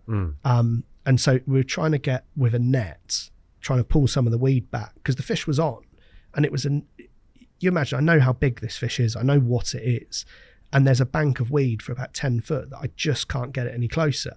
And the fish hadn't locked up, it was just wallowing and sort of plodding just underneath the weed. But even if I slackened off slightly, then it wouldn't run off. It would just sort of plod away slightly. You might give it half a turn, or but then it would quickly just come back. It was almost like a dog on a lead.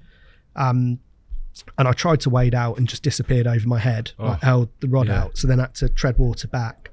And luckily, the guy's called Ollie Hillman, still a mate of mine now. I haven't seen him for a few years, and he was a very good swimmer. And so there were two of us there, and he basically like stripped off to his shorts and just kicked a channel through, like on his back, if you imagine like a frog, just kicked a channel through the weed.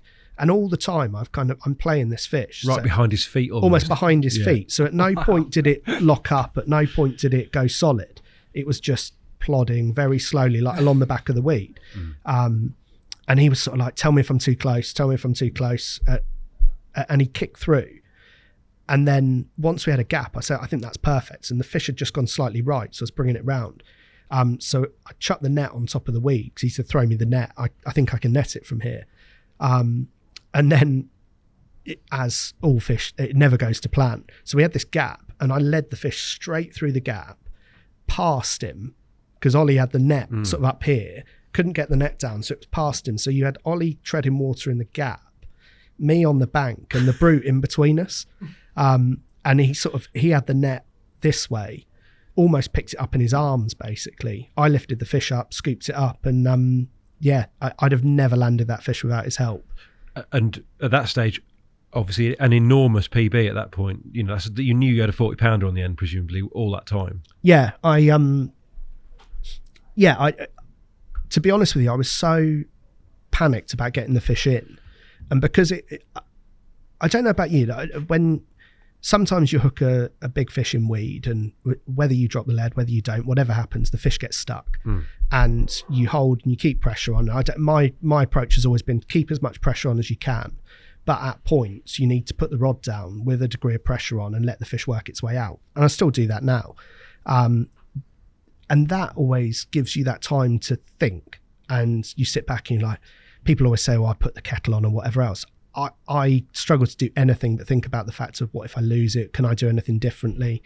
That didn't happen with this fish because it never stopped. It never locked up. I was just playing this fish, and we were trying to work out how do we get this fish over this weed, because I couldn't, if I'd have managed to get it under the tree, it wasn't like it wasn't a fishable swim, because I could get a line lay under the tree. I just couldn't get it because of the tree was there. I couldn't get the rod round to the left to put enough pressure on it to get it round the weed.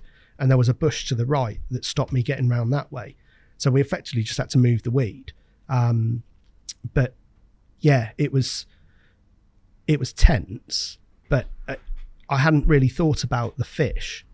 And it's a really good question, Rich, because I landed the fish. We didn't even, the first thing we did was cleared as much weed as possible, because it was July at this point. There's a load of weed. The fish looked amazing. Like you can see it's great dark, colours, really dark. Because, and I think it hadn't been caught for 10 months at the point that I caught it. So the brute didn't often go that long without being caught. So we cleared loads of weed out, so it had a load of space, and I was holding it in the net. Ollie was kind of running around in his shorts, like, you've got it, mate, that's amazing, jumping up and down. We called a couple of friends to come down and help with the weigh-in and the photos. And it's that you see those descriptions of when they talked in the old days about Yateley, about seas of unhooking mats. It was my first experience of that with everyone, but like, you can't see in the picture, but there must be 6 unhooking mats around in front of you. There's about 10 people there. I'd never had anything like that. And that fish care, that looking after it, that everyone on hand, goalkeepers either side, someone with the water, 3 it was really special as a moment for me. And I'd never experienced it before. And people calling me jammy or whatever else, because it was my 5th night on the lake. But come on, I mean, the way you've angled for that is pretty out of the box. You deserve that. Yeah, in hindsight, you look at it and think, if that opportunity presented itself this week, would I do the same thing? And I don't know if I would. I don't know if I'd approach it differently, if I'd have been too ingrained in the way that I'm supposed to fish, to maybe try and convince it to come and feed somewhere else, rather than actually saying, well, it's swimming over that spot, that little depression. I think 10 baits will make it drop down, because it's a big greedy fish. But yeah, so the enormity of it, and because my personal best was probably 34.12. I think I caught that long common that your friend had at 34.12 just before sort of early June. So yeah, I've put 10 pounds on the personal best. It's a big fish, and the bigger thing was not so much the weight, Rich, was the fact that it was so iconic. Like even at that point, it was the brute, and everyone knew the brute. Everyone talked about the brute being the fish that was taken over from the jockey. It was the biggest fish on the Reading ticket. The Barnett's fish had made its way down to Kingston, so that was gone. Flint, we knew that the biggest fish was mid-30, and not many people knew there were fish that big in there. Englefield, no one knew what was in there. We'll come on to that. And yeah, I think the eye had passed away in sonning, but I wasn't really at the point where I was going to be taking sonning on. And then over the road you had Burfield, so you had the Burfield Common, but which is on a different ticket. So on the Reading ticket, it was kind of like the big target fish. So to catch it so quickly, and bear in mind, like we've talked around this, like I'd done my apprenticeship on Farnham Flint. I started on Farnham Flint in February.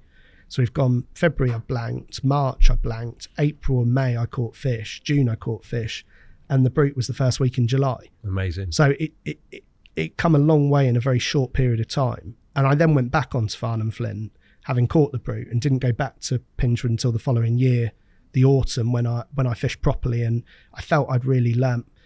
I think I had 51 the following year from Farnham Flint. Wow.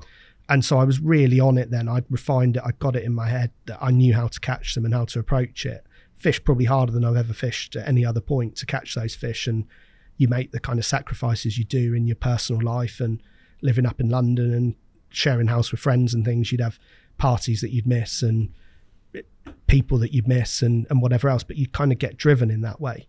But yeah, that was a really opportunistic chance meeting with the brute. And I did meet the brute again right at the end of my time on Pinchwood, which signalled that there were some other lovely fish in there. Toby, I don't know if you've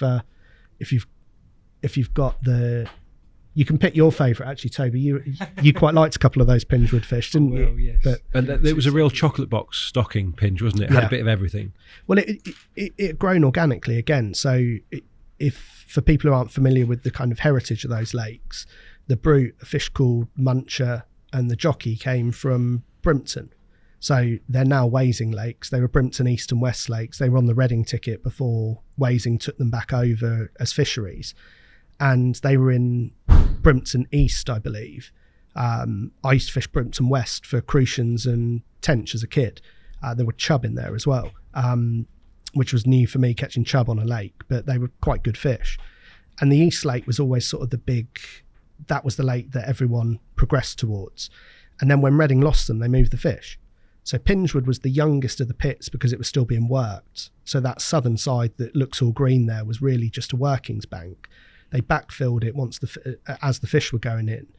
And those fish got moved in there from all over the place. So you had some of those, what they described as lean. So I don't know the heritage of that fish. All I know is it was one I really wanted to catch. This is a beautiful linear with sort of deep, I mean, what colour's that flank? I mean, it's got very, very deep golden scales, and people describe them as mahogany, and I'd probably say it's not black. It's got that deep brown, rich mahogany, the touches of red in it. That was another one of the fish that you caught that I stopped and was like, that's cool. That it's not always the biggest, is it? That's what I love about it. I mean, you got it here as £23. Yeah, I think it was 23.5, or it was £23, and I've caught fish twice as big, but that one still is. It's awesome fish. It's really special to me. And there was another one, the two fish I really wanted to catch from Pinchwood when I went on there. One was that one, which is called the Baby Plated, which is stunning. And a guy called Glyn Cowley did the photos for me and really did it justice. Glyn always described his camera settings as he didn't know how to use his camera, but he put it on kids and pets mode and it normally turned out okay. So I can't argue with that. And the other one, Toby, is one that was called the Pretty Fish. I don't know if you've got, that's the one, yeah. So that fish, Rich, was just, I'd never seen anything like it. No. And you still struggle to find fish like that. Yeah. And you can't make fish like that, can you? Let's face it. No, and they're not going to be around forever. Like you've had Simon Scott in recently, and him and Viv done an incredible job building a business and a legacy of those fish that create dreams for so many people. And they've got different characteristics and they've worked through and they offer different styles of fish. It isn't just one type of fish. But for me, like it's those unique fish. Like you look at the Stoneacres fish. I'll never fish Stoneacres, but you look at some of those fish and you think, wow. You look at some of the Dinson fish and you think that's incredible. And for me, Pingewood and Farnham Flint, less so Englefield because I didn't know what was in there. I had no idea. But Pingewood and Farnham Flint had those fish that, like Toby said, stopped me in my tracks, and I thought, that's really quite unique. I'll never see another one like that. So much so that you stayed on after catching the big one as well. Well, or went back at least. Yeah. So let's be honest. I've been carp fishing 4 months. Yeah. I caught that. It's a stellar start. Well, I caught it on really my fifth night. Yeah. I didn't even fish that night because I caught the fish, and we completely destroyed that corner with the quiet. The fish had sort of been milling around the weed. They weren't doing that anymore. And so for me, it was, I went back on, people asked me when I went on to Pingewood, said, well, you've caught the brute, why are you going back? I was like, because there's so many other amazing fish, and I really hope I don't catch it again to take another capture away from someone else. And I did catch it right at the end and realised that I can't stay on after this. So I never caught pecks, for example. I didn't catch pearly. I'd have loved to have caught those. I think I lost silt pit the same session that I caught the brute, which was an incredible big southerly came in, and I saw the fish show, and I actually had both of them out the margin in the slipway to the right hand side. Was silt pit a Brimpton fish as well? No, so silt pit allegedly came out of silt pit. Yeah, you probably can't see it on the map. It's probably gone, but on the southwest corner of the workings, there was this little kind of silty pit that they used to use for washing off the gravel. So it's probably just south down here somewhere. I don't think it's there anymore. No, it's filled in, isn't it? It's kind of there. And I think they've dug a new pit there now, but it was down in that direction. But it was like a little wash pit. And they found a fish in it, so they just stuck it in next door. What a great carp. I mean, I think Tell's mate Ev they were the photo. Pictures, weren't they? Yeah. Yeah. James and Scott have got lovely photos of that fish as well. Yeah. But yeah, Ev's photos are incredible. And that fish, that went up over £40. And that disappeared. So that season that I fished on there, it was, I'm pretty confident I lost it. And then Glyn Cowley, I mentioned, the Colonel as we call him, caught it in October at, I think it was about £39. It looked amazing again. Yeah. And then it was never seen again since, as far as I know. I might be proved wrong. But that was an amazing fish. But I caught the brute that same night as I lost that fish. I caught it the following morning on this huge southerly out of the fishing down to the edge, and picked up, and it was one of those things where catching it again, like I knew before it went in the net which fish it was. I didn't know when I hooked it. I hadn't seen it anywhere near, but it was one of those lakes so you could fish, and one could just show up. And as it was plodding towards the net, and it was bigger when I caught it, and it's still my personal best now, but I knew in my heart of heart, I had that feeling as it was coming towards the net, and the guy who netted it for me really wanted to catch it, and you kind of thought that I need to move on.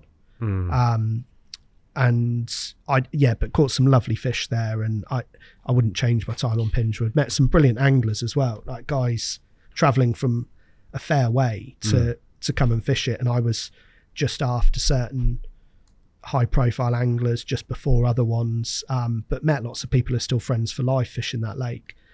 And yeah, for me at that point when I realised I need to move on, that's where I didn't go to Englefield actually immediately. That's a lie. I went and fished Dorchester Lagoon that I know, or not Dorchester Lake, not Lagoon. Yeah. And I've spoken about that previously. So probably was that through your friendship with Dave Elliott? Did you find it? No, it wasn't. So I met Dave on a March morning on Farnham Flint. My dad used to fish the Kennet, and Dave's dad fished the Kennet. He's a Newbury. He's Newbury, and we were Reading, yeah. yeah. And Dave and I were similar age. He's slightly more vintage than I am, but similar age. That we'd fished around the same places. But he carp fished from quite young, whereas I hadn't. And he wandered along like this mid 2000s. It snowed that night, and I was under this old brolly with a canvas over the top. I caught the longfish the night before on my first night back onto Farnham Flint, and I didn't know who he was, but we worked out through the Elliott name that I recognised the name, and then we worked out who he was. Strange spelling. I don't know anyone else with a name like that. And he had no idea who I was and no need to. His dad knew my dad, but we weren't of his status of Instagram fame and whatever else. But you're lovely for that. Yeah, we got to know each other then, and we kind of keep in touch and compare fish, but we never fished together. And then it was actually Tim, who I mentioned, was working in Didcot, and he heard about Dorchester from Glyn Cowley, the colonel, who worked on the same business park as him. And Glyn was a bailiff. And he showed Tim a couple of the photos. It was like, he was interested in the Reading Lakes because I think he caught most of the stuff from Dorchester. He showed Tim a couple of photos. Tim showed him some of the Pingewood ones. This is before social media was a big thing. So they were literally printed out photos.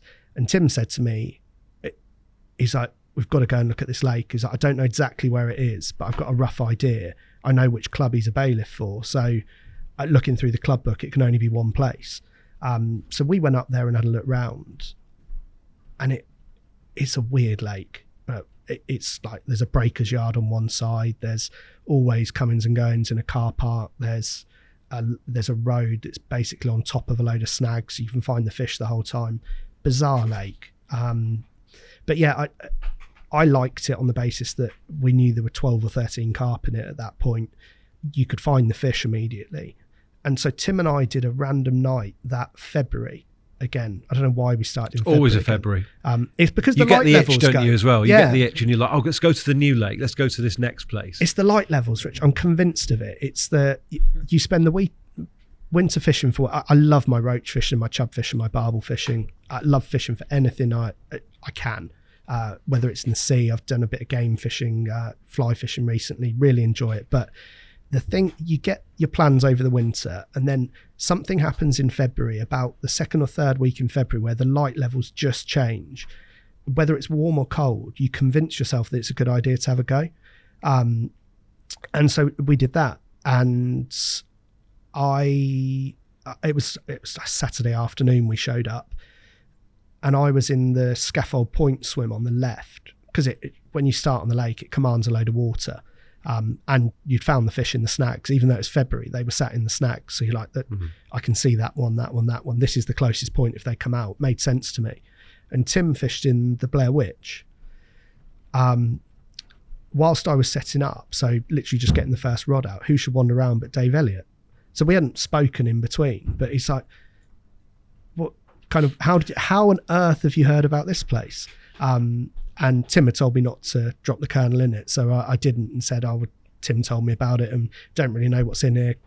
Come and have a go. He's like, well, which way did you walk round? I was like, well, I kind of know what's in here because I walked that way and I've just seen those 6 fish in the snags. But come the morning, I was stood there. It's one of those beautiful February mornings, bit of wind on the water. I was stood there in a t-shirt on that Scaffold Point. Tim was in the Blair Witch, out of the sun, and had literally every item of clothing he owned, himself zipped down, Coleman on, because the temperature difference was about 25 degrees between being in the sun and not. So you can see why the fish did what they did. But no, so Dave didn't put me onto that one. But I got to meet a couple of the local guys, and they were just keen that the fish didn't get publicised, really. And I sort of respected that. And I didn't fish very long on there. I caught 3. I should have caught a couple more. Incredible fish. Toby, you've got that big linears on your list. I think I gave you a photo of that one. Let's mention apple slices as well, because it's got a little story, hasn't it? Yeah, so or lack of story. Yeah, so that's cuttail. Yes, that's the cuttail linear at 39.14, which was for a long time the biggest. Well, it was the biggest carp in the lake, really. And you've got to be good to catch that one, haven't you, Rich?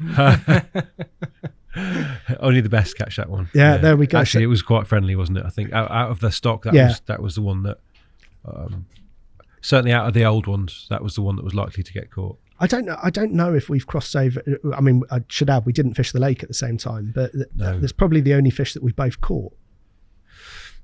Yeah, maybe. I think I fished it before and after you. I caught this after you, but also caught. I did catch the one called No Name in about 05-ish. Oh, okay. So yeah, before Glyn was on that, I remember Glyn coming onto the lake. Because he didn't catch that one. Right. Not many people did. See, that one you did have to be good to catch. Yeah. Well, Dave Elliott caught that one. Anyway. But you could have changed its name when you caught it, seeing as no one else had caught it. I think for a while it got called Rich's Fish, actually. Oh, did it? Weirdly, yeah. Oh, we might change that. We've got it. I don't know what Let's get a petition out. You can do it through the trust, can't you? Well, yeah, we've got a decent dealing with petitions. So. Yeah, we can do petitions through the trust, but your reach is probably pretty good into the carp fishing world. But anyway, so this is cuttail, a magnificent carp, and actually as yellow and sort of light colours I've ever seen it. Yeah, well, it was like a big sand. If you imagine, so there were two big lineates. Was it not clear that year or something?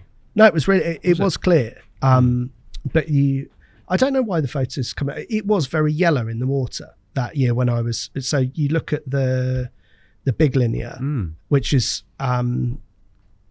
So I caught that 2 weeks after. While we're on the subject of Dave Elliott, his story that's his to tell around catching the big linear on half a rod, and you look at I took those photos for him. You look, that's really dark, and they were notably different in the water. Like that fish was very golden in the water, so you saw it coming a mile away because it was like a big yellow submarine coming through. Yeah. The spring that I fished on there.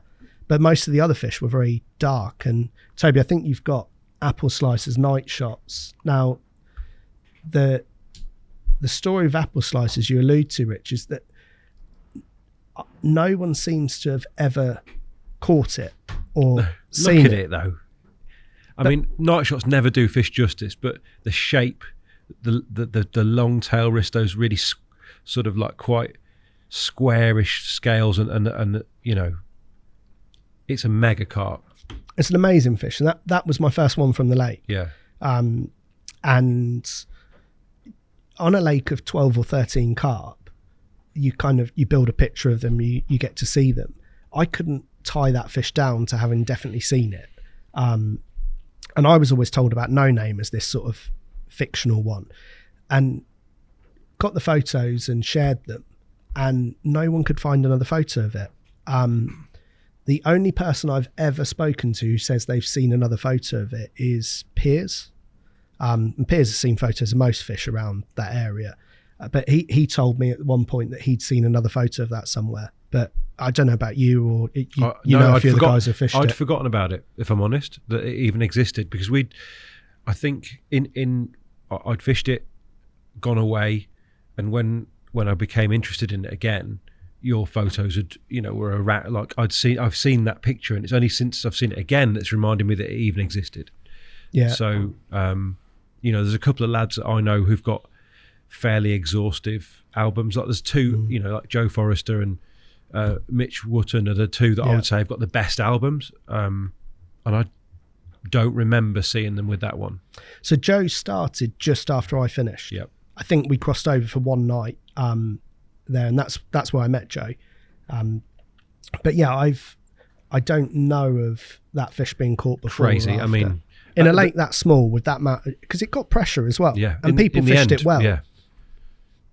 In the end. So yeah, bizarre. So I was incredibly lucky to catch that fish. The interesting story with that, well, it's not so interesting, but she was my girlfriend at the time, but now wife, fished with me that night, and she claims that as her fish. Did you put the rod out? I cast the rod out, but it's a claim that we still debate whether it's my fish or her fish. Why is there cause for debate? Like, where is she getting her angle that it's her fish from? So her angle for why that should be her fish, Toby, is in the swim that I caught that from.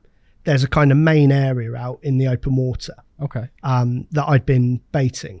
Because Dorchester was a little bit different in the fact that the north side of it had a point that commanded a lot of water. All the snags were sort of on the north bank. On the car park side, there was a big obvious swim. Yeah. So all of the local guys was focused around those swims around the north and the west side, but no one was fishing the south bank when I was there. So I thought, well, I'm not going to go and battle it out with the guys that are there every weekend. I'll go and try and get my own thing going. Yeah. I couldn't believe that those fish wouldn't swim because what is it, 5 acres, 4 acres? I think it's a bit bigger than that, but there's a lot of stuff that's not water involved. Snags and islands and reef and yeah. whatever else. But so where it came from, Toby, was that the main area that I've been baiting was kind of straight out in front of the swim. Yeah. But I'd also been, every time I was putting just kind of like 50 boilies into a spot you talked about it earlier, corridors. Yeah. There was a little corridor in the weed. And the weed was that kind of oniony weed. So quite long, but not like where you get stuck in it pulls through. But there was a little tiny corridor in that to the right of the swim, about 40 yards out. Yeah.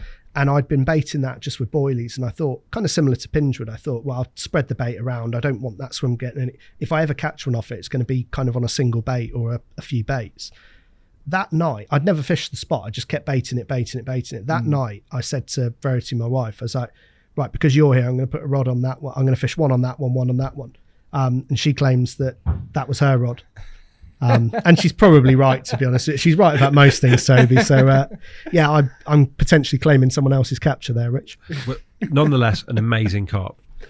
Long, like almost a full linear, sort of 3/4 line, broken line. For those of you listening, nice short head, sort of not dissimilar to the leany sort of head, the flintfish. You know, quite a lot of the flintfish had that kind of short slopey head, didn't they? You can kind of see from the fish that I've certainly got a type that I liked at that point. That interested me. I think what the lakes have got in common is each fish is unique. You don't see across Pingewood, you described it, I think, as a kind of melting pot. They're completely different. Dorchester, you had 12 or 13 fish, and every one of them was a complete character, completely different.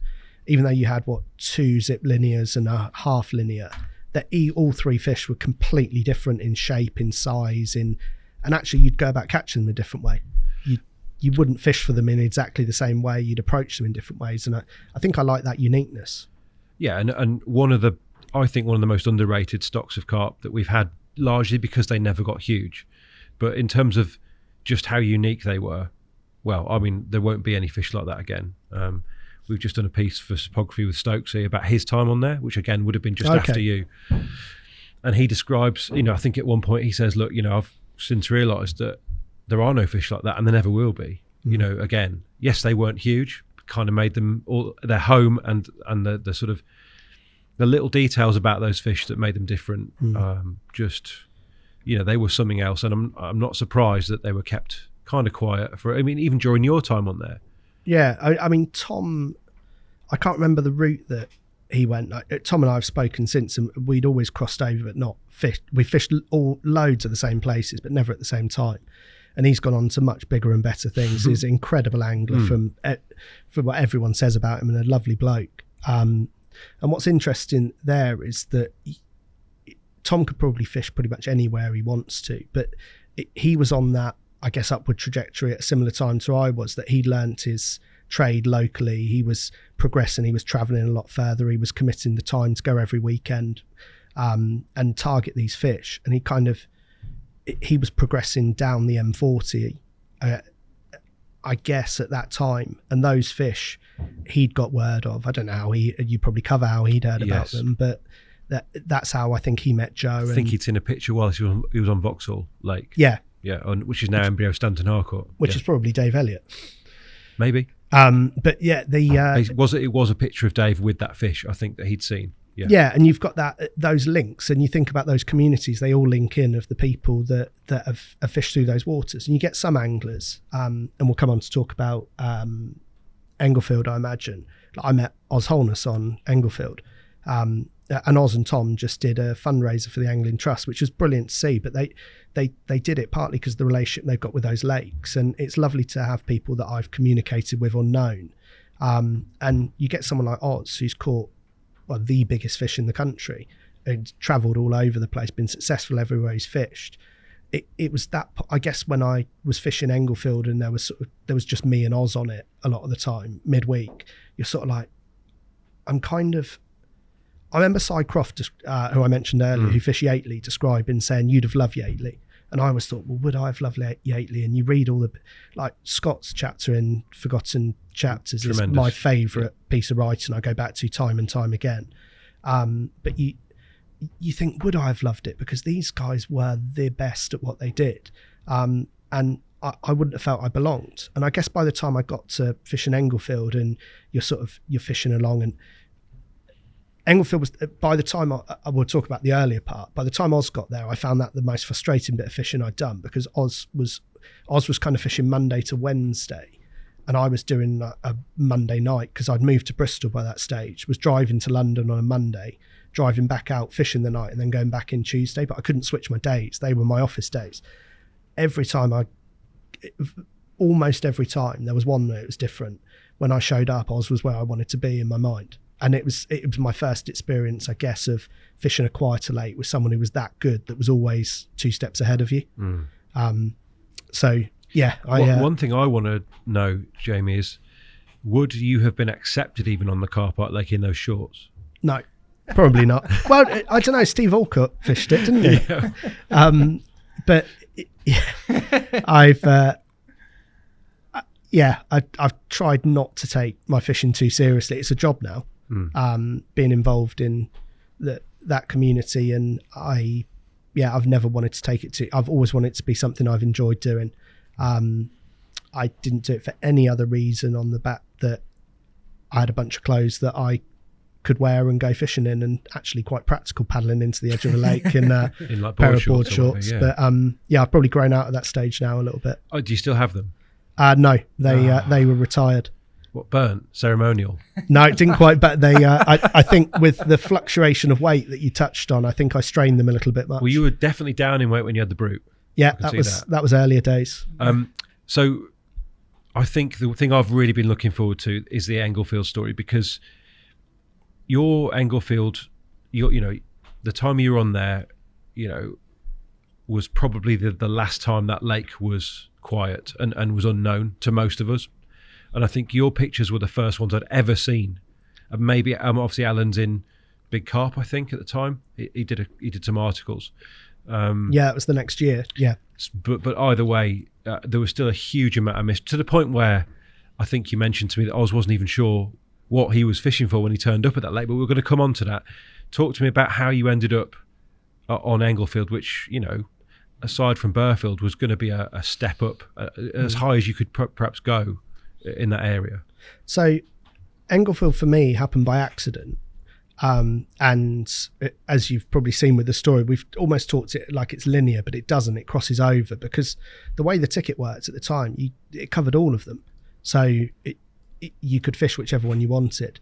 Now, Englefield, the start of the story is quite sad in the fact that the fish kill that I mentioned on Farnham Flint, it only impacted a couple of carp, but lots of tench, lots of pike, quite a few bream.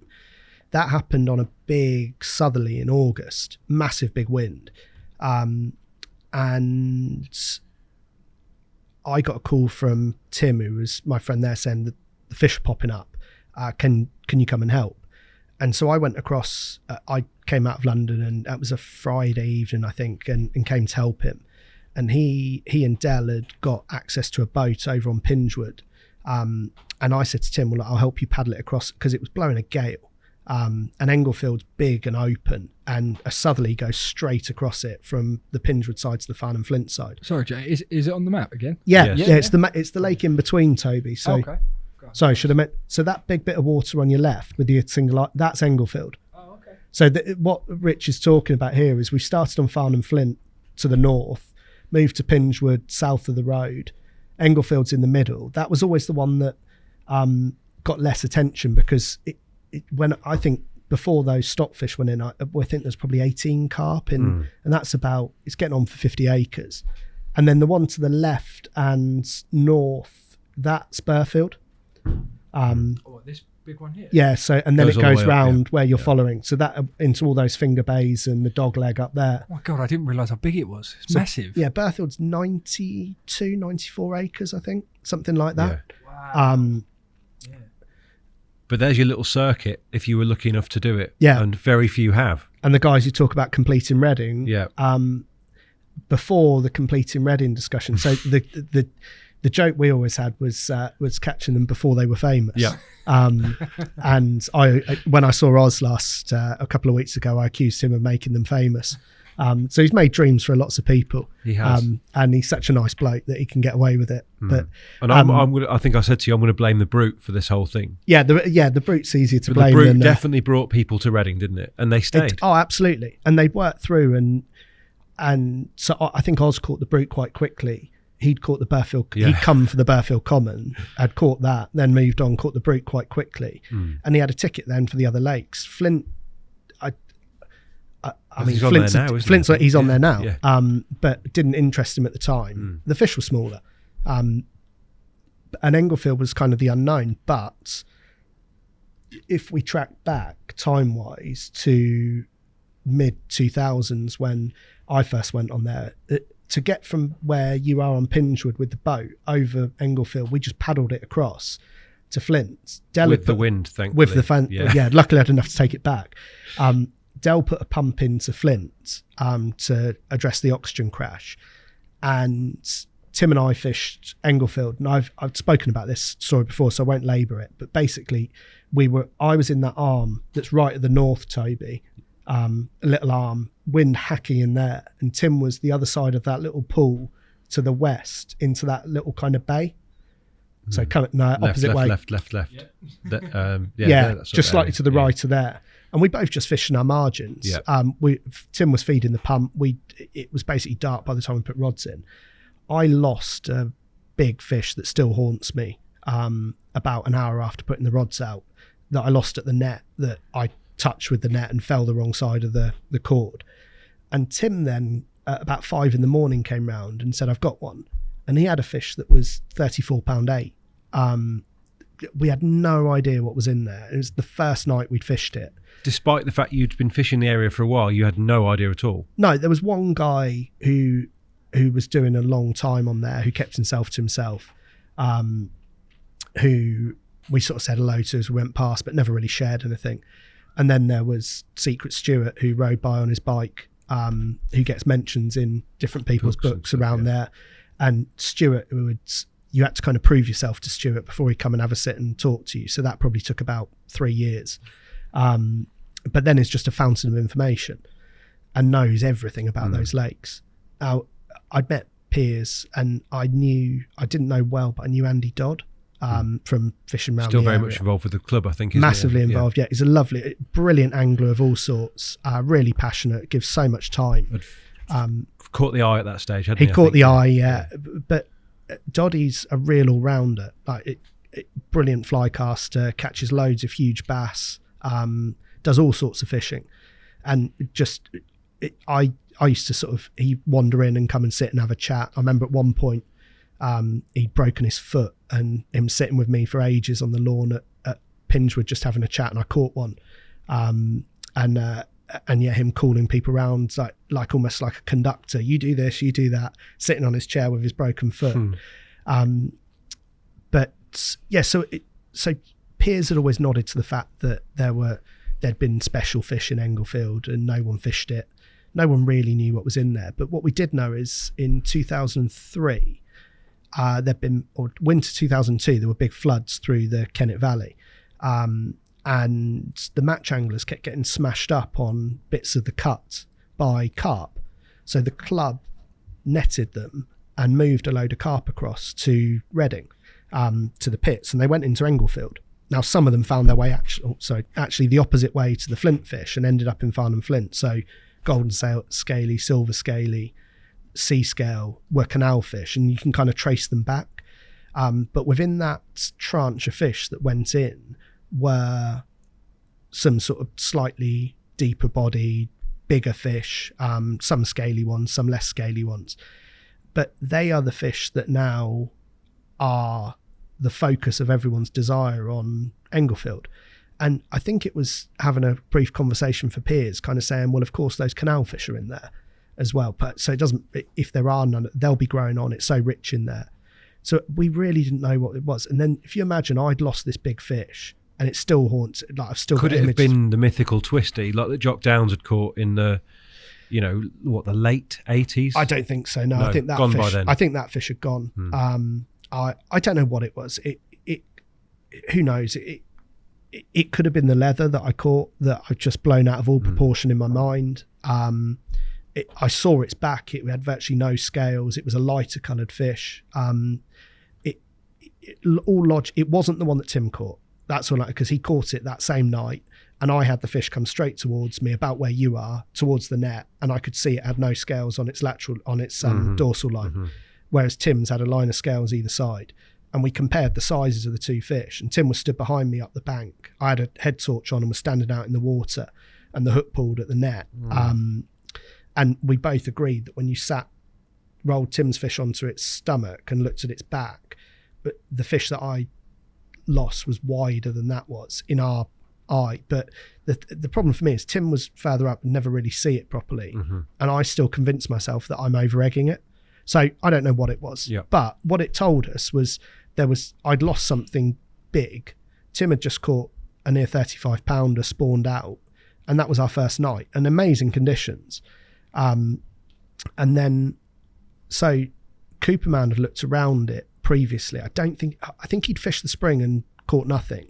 But then he went on after because we told him we'd had that fish. He went on after that, and then he had that run of fish from the same area that Tim had caught from that year.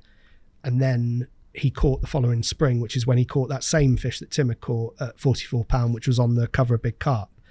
And so this must have been, because it was where the flint fish were dying, it was actually so this fish Tim caught after I caught the brute, but before I went back onto flint and caught those fish that spring. So it was quite early in sort of my carp fishing journey again. And after Dorchester, I still had the Englefield ticket, but I guess I'd sort of locally got pigeonholed for liking these leany carp. And a chance conversation with Ruth Lockwood in Yateley Angling led to me getting offered a Hollybush Pit 5 ticket. And I didn't do enough time on there. I didn't do it justice. But I split my time between there and Englefield a bit to start with.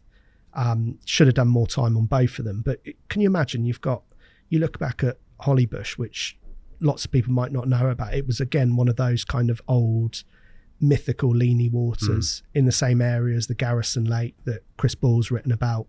Those old fish, like Pit 4 had done a fish that was almost 40 pounds going back in the 70s. It had so much heritage, and it's an amazing place. It was sort of, again, drag line, but you could go out on all the islands. So everything was fishing literally under your rod tip, baiting, feeding, and actually talking about doing things a little bit different. I caught all of my fish on Hollybush fishing bright pink 11mm pop-ups, or Nortons as we described them at the time. And the guy who ran the syndicate, Simon, really lovely bloke, basically thought I was using tiger nuts or something, or cheating, because I caught a run of fish where other people weren't catching. And he saw me land one, and I was, what the fuck is that hanging out of its mouth? And showed him the bait, and he's like, you haven't just caught that you haven't cast that into these waters, have you? But I found out the next year that he'd used them himself in the spring. So right. They were, but the thing was, because you could see everywhere and get in all those edge spots, everyone was baiting like a little bit of particle.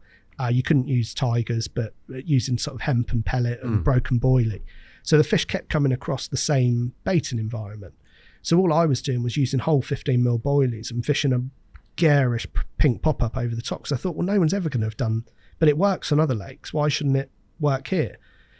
So I guess that theme of trying something different worked on Hollybush. Let's have a little look at those. We've got a couple of Hollybush pictures. Yeah. Well done, Toby. Yeah, because these are very, very different look to the flint leanies. I'm always, so my understanding of the Hollybush stocking, Pit 5 almost became a bit of a smorgasbord, if you like, of fish that had just appeared from other places. Those lakes all had leanies in them. I've picked my favourite one again. You've picked your favourite one. Let's see which one you've picked. There it is. No, well, that's quite topical then, from what you were saying. So I don't know. I'm not convinced that's a leanie. Okay. So the latter stocking of those Hollybush lakes was in the 80s with the Claremont strain of fish. And what I was told, and I can't verify it, was the same stocking that went into Save in the same year. So those fish have got some real heritage, and they've done amazing things in Save. But that's sort of I can't remember, 34 pound, I think. Caught out of the edge. Again, amazing fight, brilliant to watch those fish. I couldn't tell you that I believe that's sort of one of what we're talking about as those leany stocked fish. I don't think it is. But it's got some of those lovely characteristics. I like it. I think if it had been well exposed, the shot, Jamie, it'd be even nicer. Yeah. Was that a self-take? No, it wasn't. It was that was Simon, who ran the syndicate, took that. But that was again on a work night. So I'd often had it. I never perfected my own photography. So I'd sent him a message first thing in the morning. And bear in mind, I'm getting back up to London from wherever that is Aldershot. He's basically come out pretty early to come and take photos for me. So it's a lovely fish. I think it's in Mickey Gray's book. I think the same fish is in there, and it's like a rich mahogany colour, a lot darker. But yeah, still got the same memories. Lovely fish, and there were a couple of the really old ones in there, and there's one. I think I caught one of the really old ones. I don't know. It looks like Toby's got it there. This one here. Yeah, that. It looks old, that's for sure. Yeah, if you'd caught that from Flint, you'd be like, that's one of the old fish. It's got a slightly deeper body than the Flint fish, but I think, or certainly for what I'm told, I mean that was the night that Tottenham beat Inter Milan. I remember that game. See, Gareth Bale scored a hat trick where he destroyed Maicon at the time. He was like one of the best wing backs. Just kept running past him. And this young Welsh lad just totally embarrassed him. So I was listening to that game on the radio when I had this take. So that's how I remember that. So that is a self take actually, that one. Oh, brilliant. Because I wasn't going to sack it up until the morning, but I think that was just under £27. But I think that was one of the last sort of really old ones. And apparently there's still a couple in there. I don't know who's running Hollybush now, but there's a fully scaled that I really wanted to catch again and didn't. But I was distracted because the Englefield that I knew had no anglers on it. Every bank was perfectly green. The swims didn't have names. Tiny swims from memory. Like if you walked up the road bank, just bramble encroached. Yeah, a couple of 3 foot across the front of them at if best. That, you were just poking rods through in lots of the swims, and I know it's very different there now. But I caught the. Let's go. So I struggled the first. I was sort of flitting between the two a bit, and I didn't. Englefield was a different challenge for me, and I didn't really. I tried to establish an area, and it didn't work. And I didn't follow my senses enough on that first bit. I tried to, I guess with what Cooperman had done, he baited heavily in a certain area and the fish had come to him. And my first experience of it had been opportunistic. And I kind of got stuck between the two. I was trying to move and react, but I was also trying to establish something. I fell between them. So I made a few mistakes that autumn. And then the following spring I went on, and talking of tiny little swims, the first fish I had, and Toby, this is the one, we called it scale on the shoulder. Yes. And actually I got that wrong. The first one I had was the leather. I do apologise. No, you're right.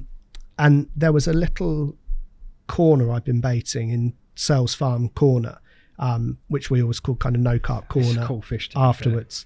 Forgot about this one. Fabulous carp. I've been lucky enough to see that on the bank in more recent years, and it's a bit bigger now. An amazing fish. It's got some serious colour on it. Is it what anglers would consider a true nude? No. Is that a scale up by the gill plate there? No, but on the other side, which I don't think I've sent to Toby. No, I've only got this about where my left hand is. Yeah. So just above the lateral line, there's like 2 or 3 tiny little pinprick scales. What a carp, though! For me, one of the best fish on the scene now. That fish is incredible, and it's. I caught that. It was April, and it had been really hot. And I'd actually been on I had the weekend to fish, because what I used to do is I used to run big exhibitions. And quite often you'd work through the week and you kind of get the nod of take a long weekend type thing if you work through the week. And so I'd fished the weekend on a pre-arranged trip to Horseshoe Lake for tench. And it turned from being really cold to really hot over the weekend. So all the fish in Horseshoe migrated from Winter Bay to Summer Bay.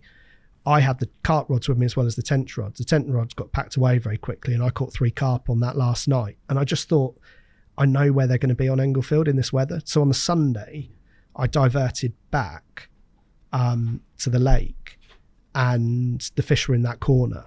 So I couldn't fish the night, but I baited and left, and then came back on the Monday night. And that was the result. Literally fishing under my rod top again. Boilie fishing still.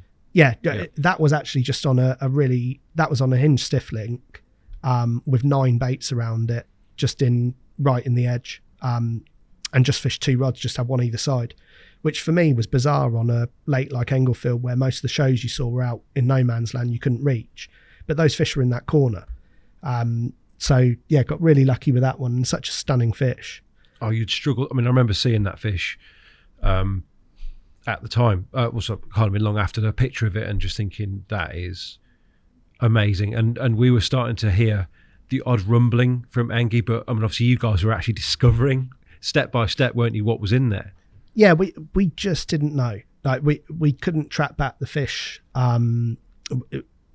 We really did have no idea. We were working off rumours of some of those older fish that Piers had told us about, or Stewart. The big fully, a leany fully that could have been there still. Yeah, and I think I saw that. I can't be sure, but I think I saw that. But it's again those things that it would be the right size and the right shape, and I've seen photos of it. But then, so the next fish I had out of Englefield again, and Toby, this is that scale on the shoulder fish, was again really close in. But you talk about those really tight swims. I sort of, because of the time. Great fish. Is that a canal fish, that one? Do you think? Yeah. I think the leather is as well. Yep. Okay, right. I might be wrong. Yeah. I suppose there was a real changeover, Jamie, wasn't there, between that old guard, like, so let's say, like, that was perhaps twisty and the fully, and then the lake may have almost remained fallow a little bit until maybe these fish took over. Yeah, it did. And I think what happened is, because it's kind of supply and demand, Rich. You've got, if you imagine, you've got Pingewood, where you've got those stunning fish. You've got Burfield. So if you're really committed to trying to catch a big target fish, you go and commit to trying to catch the big common. Then you've got, like, Reading District had Barnets at the time, which was relatively prolific. Like, you could catch a bunch of fish there. Flint was just seen as, they're not very big. They're kind of stunted. But the most accessible night ticket of the lot at the time. You could get all of them, though. I mean, there was no problem getting a night ticket on there. Yeah. And then you've got Englefield, which is like, well, why would we bother? That's just difficult. But there were the odd photo of those fish you can track back. So I've never found an old one of that. But you take something like what we described as we call it the gash fish, which I don't know if it's still in there. Scaly fish. I haven't got a photo, I'm afraid, here, Toby. But there's a guy called Steve Gash who sadly passed away, and he had a memorial match every year. But there was a photo on the Reading District website with him with that fish at £19 or something like that. So by the time I was fishing it, that was a 30-pounder. But they were those canal stock fish. And I think that scale on the shoulder there was part of that. I think twofold, which for me was always the one that I really wanted. And mega fish. Stunning fish. Very rarely caught as well, I think, even to this day, if it's still there. Not caught a lot. I don't know, Toby. I think you've got twofold. There's twofold, yeah. Fish that is. So the first I knew of that was, and you'll see the same names pop up again. Cy Croft of Yateley fame had kind of come across, and he caught that fish, and we were just blown away by it. And like, we had no idea it existed. This is kind of a couple of years in, so it wasn't like. I mean, who knows? We might have lost it. I only lost a couple of fish from Englefield, but it just gone uncaught. So it wasn't one that we'd seen before. And then all of a sudden I get a call. I was on a weekend away with my wife, and I got a call from Cy saying, I've just caught a 36-pounder. It's slate grey, no scales on it, don't recognise it. And I kind of thought, well, Cy's just not very good at identifying the fish. And then he showed me the photo when I got back, and I was like, no, we haven't seen that one before. Couldn't recognise it from the water. But that fish was, once I saw Cy with that, I really wanted to catch that. and I actually caught it twice. I caught it before this, and Dave Elliott came and did the photos for me, and the most amazing photos, but we've lost them. So I had a complete collapse on my laptop when I was working at my previous employer. They couldn't recover anything. So I lost the photos of that time around. But I caught it again a year later, and it was just under £38 there. Doesn't look as big there, but it's because it looks like such a tightly packed carp, like muscular and heavy. Yeah, really kind of thick set. Big fins. I wonder if it's a male. Do you think possibly a male? Yeah. I'd be pretty sure that's a male, just for its behaviour. And you can actually see in this picture the tight little paths of Engie winding away in the background there. That's one of the more open areas. Yeah. It really wasn't a lake that was walked or fished at all, was it? No, well, you can see how green it is there. You just had it to yourself. And I was so lucky to have that. And those fish, I mean, that was the second biggest in there that same year. The baby black did £40 for the first time when Glyn again caught that. His photos will probably never see the light of day, but are stunning. Like, it looks incredible. And yeah, the fishing was, I was still fishing it on single overnighters. So the fishing there was lots of, I refined after I'd messed it up the first year that I'd always bait the edge spots and just have a couple of edge spots in each area. So if they were in a certain area, I'd at least feel confident of dropping a rod or two in. That's the half an hour later train. And then the other area was just trying to get, all I tried to map for me was a swim in each kind of quadrant of the lake, if you like, where I was confident in open water spots so I could drop onto any of them. And so you take like swim like the bomb hole. I caught some good fish out of that swim, but I only ever had bites off one spot. I might as well have just fished one rod in it. Why do you think that was? I think because I didn't establish it, and because I didn't spend a load of time markering and finding other spots. I let the fish show me where they were comfortable. So all of these spots were based on a fish showing, basically. Not visible signs of feeding. This is like a feeding show type thing. Yeah. So the spot that did fish for me in the bomb hole, for example, I was in a swim further round to the left, actually, where I caught that twofold fish at 5 a.m, first light, and I saw a show, and I lined it up from where I was. Because they either showed constantly on Englefield or not at all. But normally when they had one of those big shows, you get like 20 shows in an area, but they were never on a spot. They were always like just all over the place. Whereas this was like a single show, and it did it again. And I reeled in, and this must have been about 5:15, and I reeled a rod in as quick as I could and legged it round about 100 yards to where I'd seen the show from the closest swim, which was the bomb hole. And I was really lucky that it then did it again. Oh, amazing. And I just wanged this single lead out, and it was kind of as far as I could cast, pretty much. It was a long old way, and it cracked down shallow. And Toby, so we're going back to feeling the drops.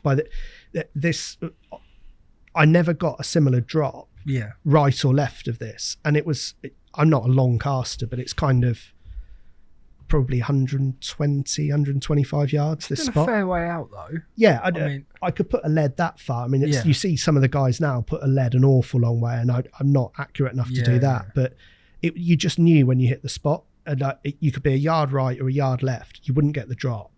And you might, when it was windy, and it was windy on there, you might end up having 30 goes. And when you got that crackdown, you thought, right, that's it. And I tried fishing 2 rods out there, tried fishing 3 rods, tried fishing different points. That was the only spot I ever had a bite off in that swim. But I'd have never known if I hadn't have been up and seen that show. What do you think that crack meant? Was that gravel that was in the process of being worked and uncovered from silt, or do you think it was already clean? And how did you resolve to sort of present a bait over that in the knowledge that it was cracking down? My view of that is, if you went too far, you had more leeway going too far than right or left. So my sense is it was more of a spot than it wasn't a bar. So that most of that line, if you're on that Pingewood bank from Englefield, you can find bars out there. Like they're not as pronounced as they might be on Flint, but they are there. I think as you go further towards the hotel corner, they're more pronounced.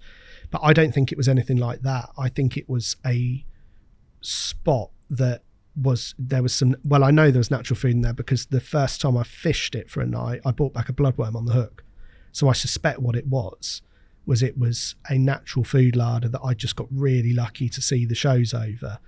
And then, yeah, even fishing a low pop-up, the first time I fished it, coming back with a bloodworm on the hook and one on the ring, you're kind of like, there's got to be a bit of bait out, a bit of food out there. So I never worried too much about having too much bait around there. If I felt that was the right place to fish, I wouldn't worry about getting bait out. Whereas if I fished the point, for example, which I know has done the baby black a lot of times, I fished that maybe differently to other people did. Maybe I should have fished it more like they did because they caught it and I didn't. But I was trying to establish a spot there that I was comfortable on. And that wasn't quite as far. But again, you got really hard drops that were gravelly. Then you hit a weedy bit, and then you got this kind of firm, silty bit. And that was always the bit that I tried to fish. But again, for me, the problem was if you had that 20 to 25 mile an hour wind into the point, I would struggle to fish that spot, even though that was probably the best conditions to fish it on, because I didn't have specialist distance rods or anything like that. But that was what I was trying to learn. And you established that I had sort of the swim that I caught twofold from was a little bit further around to the left, which was kind of opposite the gap, but I was fishing really short. And that swim, the only place I had bites from was in the thick silt. But again, it was because the fish had showed over it. That had a big bank of weed to the left, a really shallow plateau close in. And then it kind of went into this deep bowl and you couldn't even feel a lead down into it, but that's where you got the bites from. And then you go round to the other side and you've got a swim that we used to call the sling swim because Glyn, his first fish, he put in his sling and it wasn't there in the morning. He hadn't zipped it up, so that got known as the sling swim. But that was just like you described earlier, Toby. That was a kind of corridor. Yeah. Right, okay. But I guess what I ended up with, Rich, was I'd show up at 7 in the evening after work, knowing I had to go at 7 in the morning. And I'd always do a lap, however close it was to dark, but I'd do a lap with a kilo of boilies. And so I kind of had a swim, I had an edge spot and a preferred swim in each zone that I'd kind of, the stick had come out, I'd put 30 baits. There weren't that many gulls because no one was fishing it. You get away, they were all on the other lakes. And you just put, with the stick, you put some baits out and you just sort of knew each time that those rough areas were getting some attention. And then it was guesswork. But I definitely didn't maximise my fishing on Englefield because it was probably the time I was doing least time. No, and how can you turn up at 7, committing an hour to walking round, and then you've got 11 hours of fishing?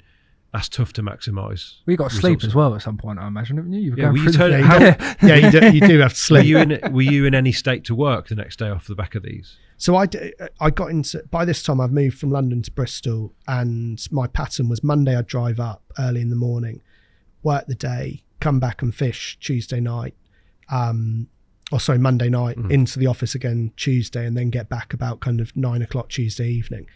I was always fine I was always so focused on, I'd go to bed earlier maybe and focused on getting up for first light. But what bizarrely happened for me on Englefield was my best take time was 9:30 in the evening.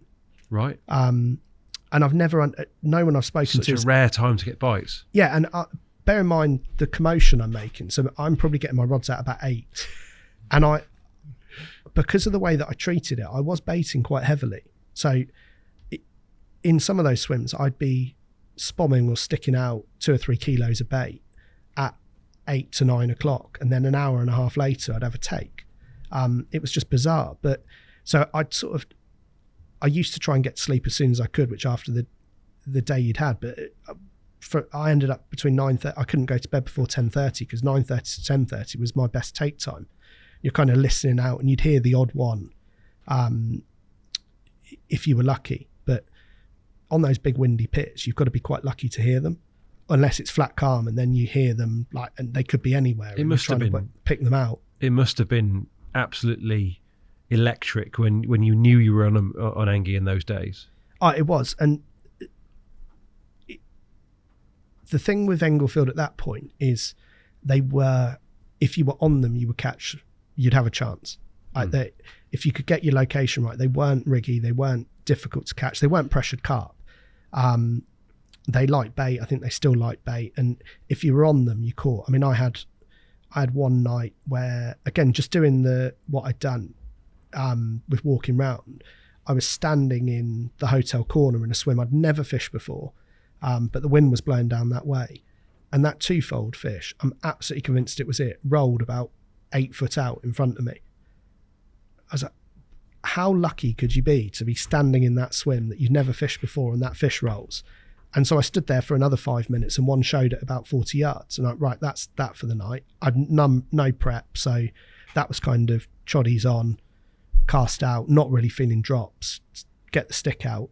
And I had 2 that night, and then managed to wing fishing the Tuesday night on my way back, and had another 2. Amazing. And that was again so lucky in the fact that at that point I was standing in that swim, I saw that fish roll, because if I hadn't seen the one roll, I wouldn't have been standing there to see the one show. And again, I had the fish out I didn't have a bite close in where that fish had rolled, but I did from the area that I'd seen the one show. And how often did those sort of chance opportunistic opportunities lead to a spot that you then found that you couldn't not bait on your laps? That was all I based it on. Right. So I can't claim to anyone that I went and found a load of great spots on Englefield. I just found spots that the fish showed over. And there were times when you saw nothing and it was just a guess. And partly for me, one of the things with Englefield is, and you see people's vlogs about it now or read about it, they're doing quite long sessions. And there are certain swims where if you set yourself up, they will show up at some point. So you've got that swim at the reedy end that covers the sailing club.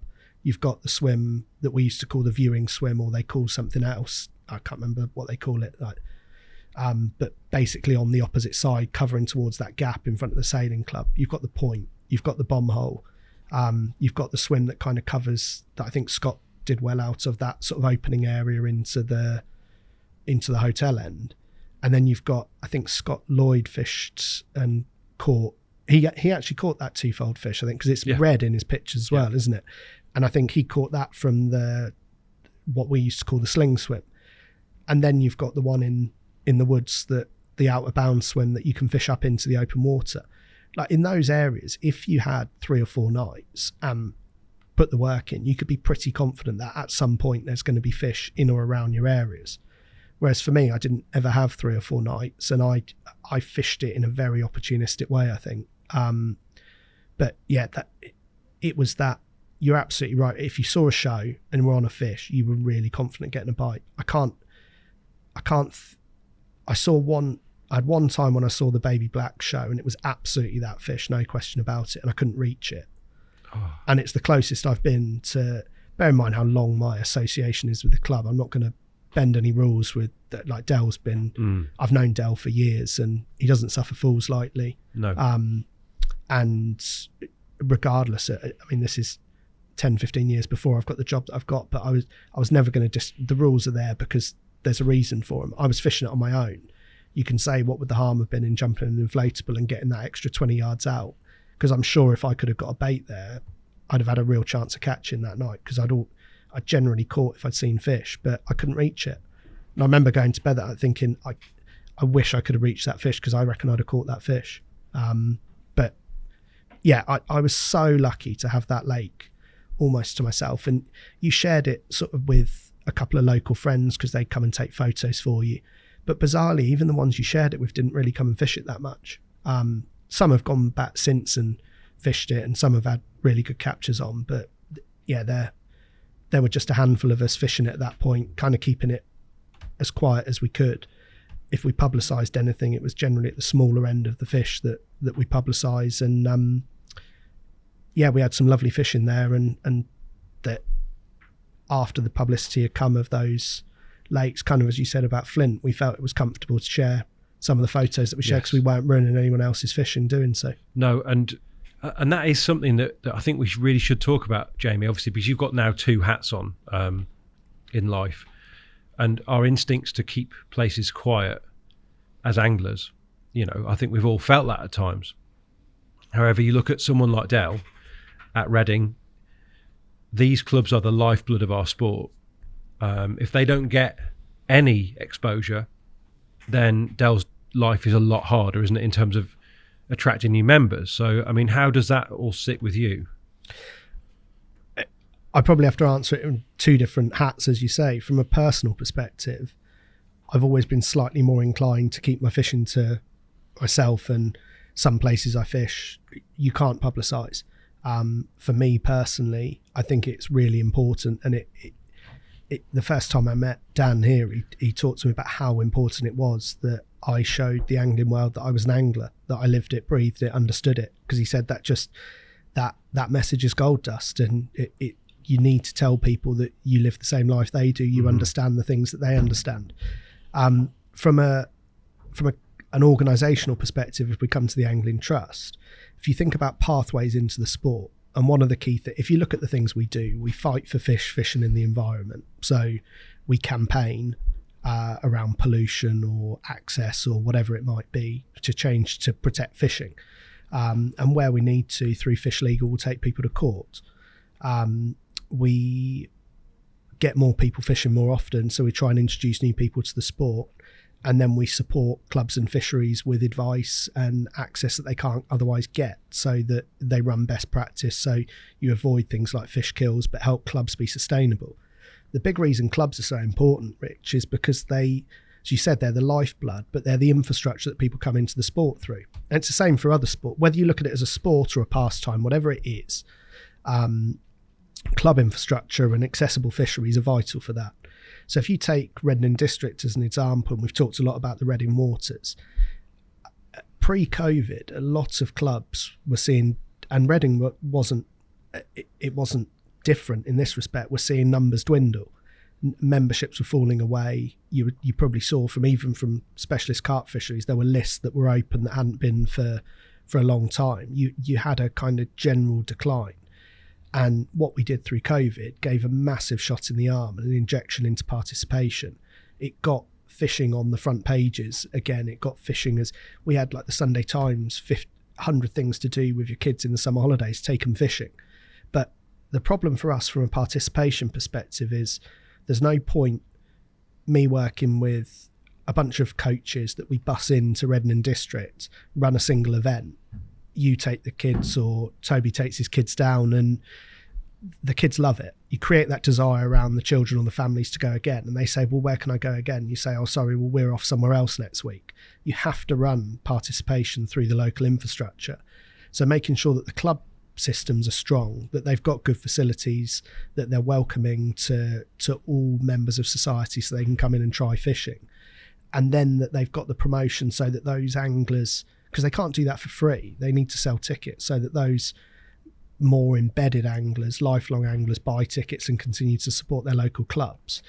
It creates that infrastructure that we need to build a sport and to build a pastime. And you take someone like Reading District, they've had a double-edged sword. So Dell probably avoided really beating the drum about some of the fish that were on his waters. He could have done it a lot earlier, but he didn't want the waters to get swamped. He was managing that quite nicely.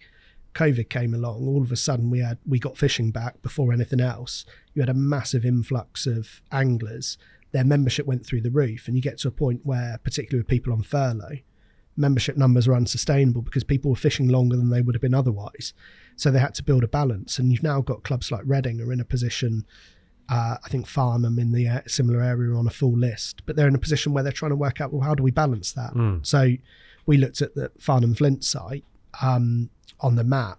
That's changed since you fished it and I fished it. They've backfilled a little bit of the back, which is a real pity from a specimen carp angler perspective, because you're not creeping around. The secret swim's still there, but it's slightly different. But when you look at the trade-off that Dell's had to make, he's now got a beginner's pool with rudd and little crucians and tench. He's got a beginner's carp pool where people can fish a pole or a waggler, and a dads and lads pool, as he describes. And he hasn't lost the fish from Farnham Flint. He's just lost half an acre of water at the back that was to a degree silted up a bit and wasn't probably as it was in the 80s when I first fished it. So the clubs have got to diversify, and I think part of our job as the Angling Trust is to help them. You look at it, we've had incidents where things have gone wrong on work parties, for example, and where do you turn if you're a club for advice on how do I complete my risk assessment for a work party? Because if you play it out with the worst possible thing that could happen, that could be a pretty dramatic impact to members, to individuals, or to the club, not just from an emotional perspective or physical perspective, but financially as well. So giving advice there. Predation's a key area, and it's an emotive subject, but we've got full-time predation officers who can help with paperwork. We leverage funding every year. We're up to almost £3 million over the last 9 years, I think it is now, for otter fencing or cormorant measures. And we work with clubs to make sure that their fisheries are sustainable. And then access. When you look at the last survey that Sport England did, I think it's 18% of anglers recognise themselves as having some form of disability. So actually, angling is one of the pastimes or sports you can participate in if you can't run or cycle or jump, or high intensity anaerobic activity isn't necessary for fishing, as we know well, apart from pushing a big old barrow a long way in the mud. But it gives options, and that's why our partnership with Sport England is so strong, because their whole focus, particularly after COVID, is tackling inequalities in communities and making sure more people are active more often. And when you look at something like fishing, angling, you can do it virtually anywhere. It's a pretty low cost of entry. And actually it's accessible to everyone. You don't even need a rod license in the sea to do it. So for us, I think all of that said, clubs are key, and we need to help support clubs to do things well so that they keep their membership, because we can't get to a point where it dwindles because you lose your infrastructure. Yeah, and like you say, you can do so much, but beyond that, once the new anglers have been engaged and they go out into the world, we can't allow these people to fail, really. And where do they turn? Well, I think you lead me on to a hobby horse of mine a little bit, Rich, and it's something that I think the trade do brilliantly, is they inspire anglers, and the trade individually inspire anglers to sell products, and they understand that it's a commercial role for the businesses to thrive. But at the same time, you look at, like, we're sitting here in the Korda offices, you look at monster carp, you look at the number of people who their first experience of seeing fishing and seeing it accessible will either be Tom and Neil, or it'll be Bob Mortimer and Paul Whitehouse. And actually both programs do different things, but they're brilliant shop windows for our sport and for our pastime, to show that they're accessible, show that there are different opportunities there. But the how-tos that we've got that tackle companies run are great once people are engaged. They're creating that desire. The problem I've got is that in-between bit, is that if we create a desire around something like monster carp, that kids want to go or families want to go fishing, and they see the fish the phenomenal fish that the guys are catching, they don't... We've moved on so far in the world, they don't want to go and catch a 2-inch roach or perch or gudgeon from a canal on a whip as their first fish. And actually, who are we to say, well, that's the apprenticeship that I served 50, 60, 70, 80 years ago, so you should do the same thing. Actually, my view is, however people want to come into the sport, we should try and embrace them in the style of fishing they want to do, support them with good, solid advice. Things around fish care, I think, are really important, particularly for new anglers. But you want to make those anglers successful. So that's where you look at commercial fisheries having a key role to play, with good facilities that families can come to and be successful in catching fish. And then we've got to help anglers with a pathway to make sure that once they've got that desire to fish, that we can maintain them in the sport. Because otherwise, all that work to try and gain that desire, if you think about that funnel, we create the desire, we get them in as anglers. If we then lose them at the point where they come to a taster session, they catch a fish, then they go off and they go and buy completely inappropriate kit and then catch nothing for the next 2 or 3 trips, you lose them. Do you think the trust is close enough to the trade in order to have a common message on that? Simple answer, no. We're a lot closer than we were before I started. And over the past 18 months, a large number of the big trades, manufacturers and distributors, Korda and Guru and Embraer included, have come on board and invested in the work we're doing. And I think COVID was probably a bit of a watershed there, and me coming into the role with a more commercial experience of working with trade bodies.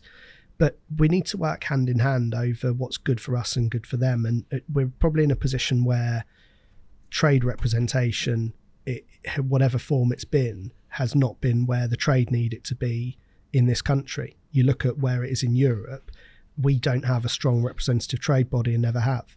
What we've got now is that pressure's turned to us at the Angling Trust to say, this is what we need for the sport, what are you doing about it? And actually where I've been really impressed, Rich, and it's the first steps, is every member of the trade that I've gone to and said, well, look, this is what we do. These are the key pillars on which we build. This is how you can get involved. They have all helped. And they've actually put their hands in their pockets and helped financially. So the criticism that I've heard levelled at the trade of they'll never invest in the future, in my experience, isn't true. What's actually happened is no one's ever come to them with something investable to say this will make a difference and this is a tangible difference. So we've got some really exciting things happening, whether it's on the environmental side where we've got, I'm not going to talk about particular trade individual companies because it's probably not fair to do so on the podcast, but our Anglers Against Litter campaign has a trade partner and supporter who are investing a significant amount of money in trying to drive all across the community in not accepting litter, doing litter picks, Take 5 campaign, and actually their resource they can see tangibly goes into expanding that reach. So if a club contacts us now, we can send them out like the tabards, the litter pickers, the rings. We do them a ready-made press release they can send to the local community so that actually it promotes anglers as doing good for the environment. You look at areas like participation, and we've got 2 brands, 1 retailer, 1 tackle manufacturer, who have put significant sums of money into actually bridging that gap and the challenge we've had, which is appropriate kit to help support children on that journey from their first, or families from their first intervention right through to becoming an angler. So it's happening in different areas. Water monitoring on rivers, hot topic at the moment with low water levels and high temperatures.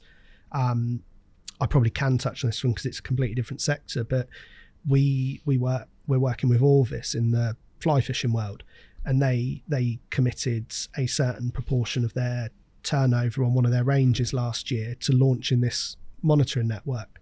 We've now got, I think it's 119 clubs with water monitoring network kit, so they can monitor quality of water, they can feed that back, and we can use it for campaigning to put pressure on the regulators to actually take action. Yeah, I mean, the trade can make a big difference. We just need to help them. Yeah, which is a very kind way of putting it, Jamie, because to me it's a no-brainer. Like, these people are the ones making money from fishing, money from anglers. Some of that needs to go back into making sure that there are more anglers and that angling is represented correctly. And I mean, there is no reason why every company making money out of fishing to a certain level shouldn't invest in the Angling Trust. I can't imagine a world in which that wouldn't make sense. No, and I think if I'm being kind back the other way, I don't think historically we've done enough to sell them the dream, to say there hasn't been the confidence to say you have the interventions that will make a difference. I think that's changing now. Well, the trade are voting with their feet, and they're coming on board because they're saying you have made a tangible difference. We can see the difference you're making. And then what they're saying to me is, well, we want to focus in this area. So there's an element where it's an area that's important to them. That's great. So that's great, because across the spectrum, you're then going to get companies that want to invest in all of the things that you're doing, hopefully. And for me, Rich, sorry to interrupt, but I worked in the water sector for a little bit. I launched when the commercial water sector was developing. So I worked in renewables and waste, and we were talking to the water companies about basically managing waste. It's nothing to do with what I do now, but it's got a degree of crossover. And someone in that sector said to me, it's like, if you think about the water companies, they're big monopolies. But when they went out to the commercial sector, people could buy water from wherever they wanted. So Damien could choose here to buy water locally, or he could buy it from Scottish Water because you're a big enough business to do so. And the guy said to me, it's like, we're going into this new. We haven't all got our own USPs, but we'll find them over time. But what we're all agreed on is we need to service customers better. And I think we're at that point to a degree with what the Angling Trust are doing. Is we do so many different things that I had no idea of as a rank and file angler, who, I'll be honest, like, I haven't been a lifelong Angling Trust member. I didn't understand what it did. When I looked into it for the job interview, all of a sudden I was like, loads of stuff's brilliant. Why don't we shout from the rooftops? But there's enough space for different partners in different areas to get involved without treading on each other's toes, and lots of things that actually everyone can agree on that is beneficial for the future of our sport. And I think what we're starting to do, Rich, and we need to accelerate it, is give the trade something tangible that they can say, yeah, I will chuck proper money behind that and reinvest it back into the sport because I can see you're making a difference. And I think being kind back, we haven't always been there. The other protagonists in the trade sector certainly haven't been there, and we're given an option now that's investable. I mean, how much of that is a legacy issue? Because, you know, playing devil's advocate, the trust seemed incredibly opaque under the previous administration, not something that was easy to get behind for anyone in the sport. And I think a lot of people have found it much easier since you've come on board. What is it about your leadership that has changed things, do you think? I think it's worth acknowledging the fact that in 2009, the Angling Trust didn't exist. And there were 9 or whatever disparate groups who were single interest or whatever else, and they came together to form an organisation. So if you think about, I mean, I'm not sure how old Korda is now, but you're probably talking 30 years. It's just seen a celebration this summer, wasn't it? So actually, the Angling Trust is 12 years old. It's not an established business. It's still in its scale-up stage. And when you look that Mark Lloyd, my predecessor, was there for 10 years and was with the ACA beforehand, he's had a decade of his tenure to embed it and drive it and develop it. And he'd gone down a certain route and focus. And I think Mark was very much an environmentalist, now runs the Rivers Trust and is very successful there. I'm an angler. I wouldn't be doing this job if it wasn't fishing related. From the types of things I've done in the past, I'm not going to get rich from doing this job. The only reason that I'm doing it is because I'm so passionate about fishing. Can you take us back to the moment that you said to your wife, I'm going to apply for this job? So it was someone in the trade sent me the link to the job on a Friday and said, you should be doing something like this. And I opened it, and the application process closed on the Sunday. And I showed it. Classic. And I showed it to her and said, I've just been sent this. And she sort of stopped and said, so my wife's a scientist. So she incredibly intelligent, her PhD's in molecular hematology. So she's expert in blood. Yeah. But she went to go and work in science. And she's always said to me that she got the opportunity to work in what she was passionate about, in making a difference. And she's working now. I can't really talk about but she's making a real difference to the health and well-being of families across the country and what she does as a scientist. So actually she said to me, if there's ever a chance of you doing something you're passionate about, you should throw yourself into it and do it. Yep. And we had to actually take stock, because you look at it and you think, well, I've been successful in business in what I'd done. And I was on a fairly good trajectory. I was very comfortable. And you're kind of looking at it and saying, well, is this opportunity is never going to come up again. There's one of these jobs. There's good and there's bad within it. I knew enough about the Angling Trust to know it wasn't plain sailing. I wasn't going to walk through the door and everyone tell me everything's brilliant. It was going to be the amount of times I got told I'm going to need a tin hat in the job. But you're like, how often do you get a chance to really make a difference in something you're that passionate about? And fishing's given me more positive experiences than anything else in my life. Growing up where I did in a council estate in Reading, if I hadn't fished, I might not have taken the path that I have. And so for me, I wanted to try and give something back.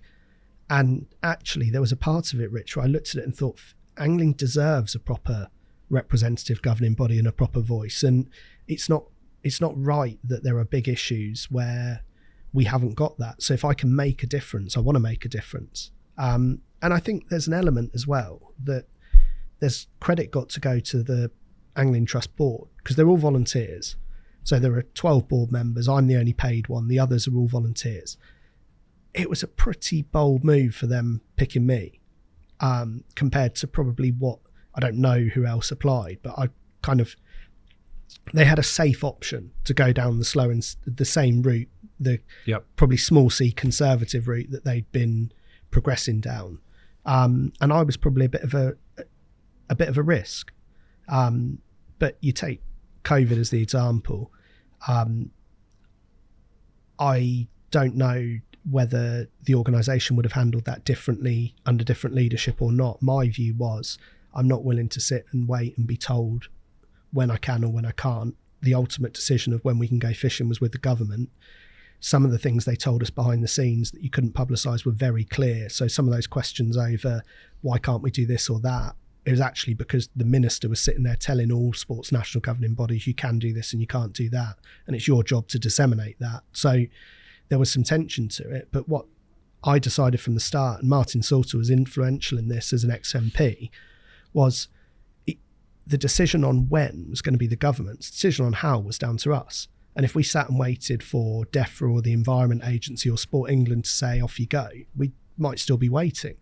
So we were proactive. You had to be careful not to jump the gun when numbers were at a certain point. But through the political contacts that Martin had, we were able to establish when the right time to go was. The clarity that the government had said outdoor recreation wasn't adding to numbers. The point that the R rate reached below 1 was the time they were going to look at things. So the moment those two ticks were in the box, we went for it and we said, no one else, this thing that people have now, return to play guidance, we did the first one. So we went back and said, when you decide you're ready to go, this is why we're ready to go and this is why you can be confident of it. Mm-hmm. And then the media push around that, the writing to the MPs. You imagine you've been an MP through COVID and your inbox is full of domestic abuse, people locked in a 16th floor tower block with 3 kids who can't get out, businesses going to the wall. And then someone writes to you as a constituent and say, you know what, actually, the thing that I enjoy doing most is getting outside and going fishing. And I think there's a really good piece of work that our governing body have done to say, when the time's right, we want to be allowed out to go fishing because it's not causing any damage. Would you support me? We had MPs like 3 minutes later writing back saying, I will absolutely support this and forward it to the Cabinet Office now. And we had to take that route. And if we hadn't taken that route, then you'd be in the position where potentially golf were, where there was sense that when the next lockdown came round, that there wasn't a threat. So actually the second lockdown was almost the bigger one in the fact that we managed to keep angling going. And I know Ali's left now, but Ali Hamidi and I spoke about it at length of what did we need to do to get to a position where we hadn't just got it back once, it wasn't going to get taken away again, we were protected. And I really focused on that with Martin through that period when everyone else was back fishing. We were doing that work in advance. So if you take that second lockdown, we found out on the Friday evening that at 2:00 on Sunday, there was going to be a cabinet meeting to look at lockdown. So Martin and I managed, mainly Martin, we did the piece of work. But by that meeting, 14 different cabinet members had a copy of our dossier, had an MP, one of their MPs saying to them, we'd like you to support this, we think this is good. When he came back and made his announcement Sunday evening, fishing was allowed, golf wasn't. By the time golf had 250,000 signatures at 9:00 Monday morning, he wasn't going to U-turn or bend or change because everyone else would have said, what about me? You had to be ahead of the decision to get us allowed. And there were some difficult bits. There was some, like the night fishing thing was incredibly challenging, but working through that logically, we got a brilliant result, I think, for angling, and something that anglers really valued. And then I think that the other area that gets missed is competitions. We were the first sport in the country to be allowed to run competitions again after the first lockdown. So even though cycling and running were allowed at every point, you couldn't cycle in a competition or run in a competition. Fishing was the first one. So that I'm really proud of some of that stuff. And I think to long answer, to come back to your question, I think the thing that I did different was I tried to explain every decision. So as an angler, I know what we're like. We want to know, why are you doing that? Why have you done that? Talk to me about it. The big thing that I had to do, and it was never my intention, was to give a bit of an accountability and a face to the Angling Trust, because I could have just written everything in a blog or a news article and no one would have read it. But actually doing the bits to camera, doing the When We Fish Again campaign, doing the live film so people could ask questions, I wanted to make sure that people could actually ask me the things that, because you know what you get, because you see your inbox. You had thousands of emails at points, and there's consistency around them. So actually going out and explaining why we've done what we've done, why the approach we've taken we think is the right thing, who's making the decisions, when they're making them. I think that was the point that, from feedback I've heard, that anglers really appreciated, because they never had that. They always felt that, whether it was right or wrong, they felt that the Angling Trusts were kind of making arm's length decisions from an ivory tower that weren't connected at grassroots. And I do think now we're at a point where no one could level that at us, because they can all have, the anglers, the members can have dialogue, the trade, if they need to, can speak to me, we can talk about decisions, the club infrastructure the same. I think we've become more approachable. Yeah, and that's something that's interesting to me, because as an organisation, how accountable are you to us as rod licence fee payers, because you're partly funded by money from the agency? Perhaps be a good time to just take us through how the trust is funded and who you are actually accountable to. It's a really good question, because it's the one that comes up most, and I wrote a blog about this as a kind of a myth busting type thing that I explained it. So if I run through the same basis, but anyone who wants to read a bit more, on the Angling Trust website there's a blog that goes into detail on this. If you buy a rod license, nothing directly comes to the Angling Trust. It goes to the Treasury. It doesn't go directly to the EA, it goes to the Treasury. So a rod license is the only, what they call, hypothecated tax in the country, which means there's a commitment that you pay 30 quid for a rod license and 30 quid comes back to be spent. That then gets given to DEFRA, and the Environment Agency spend it, and they spend it on all manner of things, and you can find that on their website. The Environment Agency subcontract or tender, because they are tenders, 3 different elements of fisheries work, and currently the Angling Trust hold the tender for all 3 of them, but anyone can apply for them. So number 1's participation. So the EA don't have officers and coaches and things. They used to back in the day, like when we were kids probably, who would run those sessions, but it's not effective for them to do so. So they put it out to tender. So anyone can apply for it. And 4 years ago, the Angling Trust won the tender, as they did 4 years before. So we've got 7 regional officers. They work with 2,500 clubs and fisheries, build the infrastructure around kids having a go, whether it's in saltwater or freshwater, kids' families, target different demographics, and basically get more people fishing more often. And before we leave that, because I think we're going to come back to participation, it's the biggie for me. How can we see numbers from this? Like how quantifiable is their effect? Yeah, so we publish everything's key performance indicators, or KPIs, are part of the contract agreement. So it's a 4-year contract agreement. We have an annual plan where we say, so the year before COVID, we introduced 37,000 new anglers, and we invest in 2 other initiatives through that. So the EA pass it across to us. One of the key areas for us is partnership, because we don't want to be in a position where we've got thousands of coaches, but it's kind of rent a coach. So we work with the Canal and Rivers Trust, so they run their Let's Fish programme. A little known fact is that we invest heavily in that. So that money is actually, whilst they have different routes of fundraising, we put a load of money into that programme. The other one's Get Hooked on Fishing, which is focused on underrepresented groups, inner city groups that they can take out. So from us, we publish all of the data on how our interventions have worked. We do it on a quarterly basis, sits in our annual report, and we report back to the Environment Agency. See, 37,000 sounds great to me. And that's pre-COVID. Yeah, that sounds like a lot of people to come into this. These are people who've never picked up a rod before.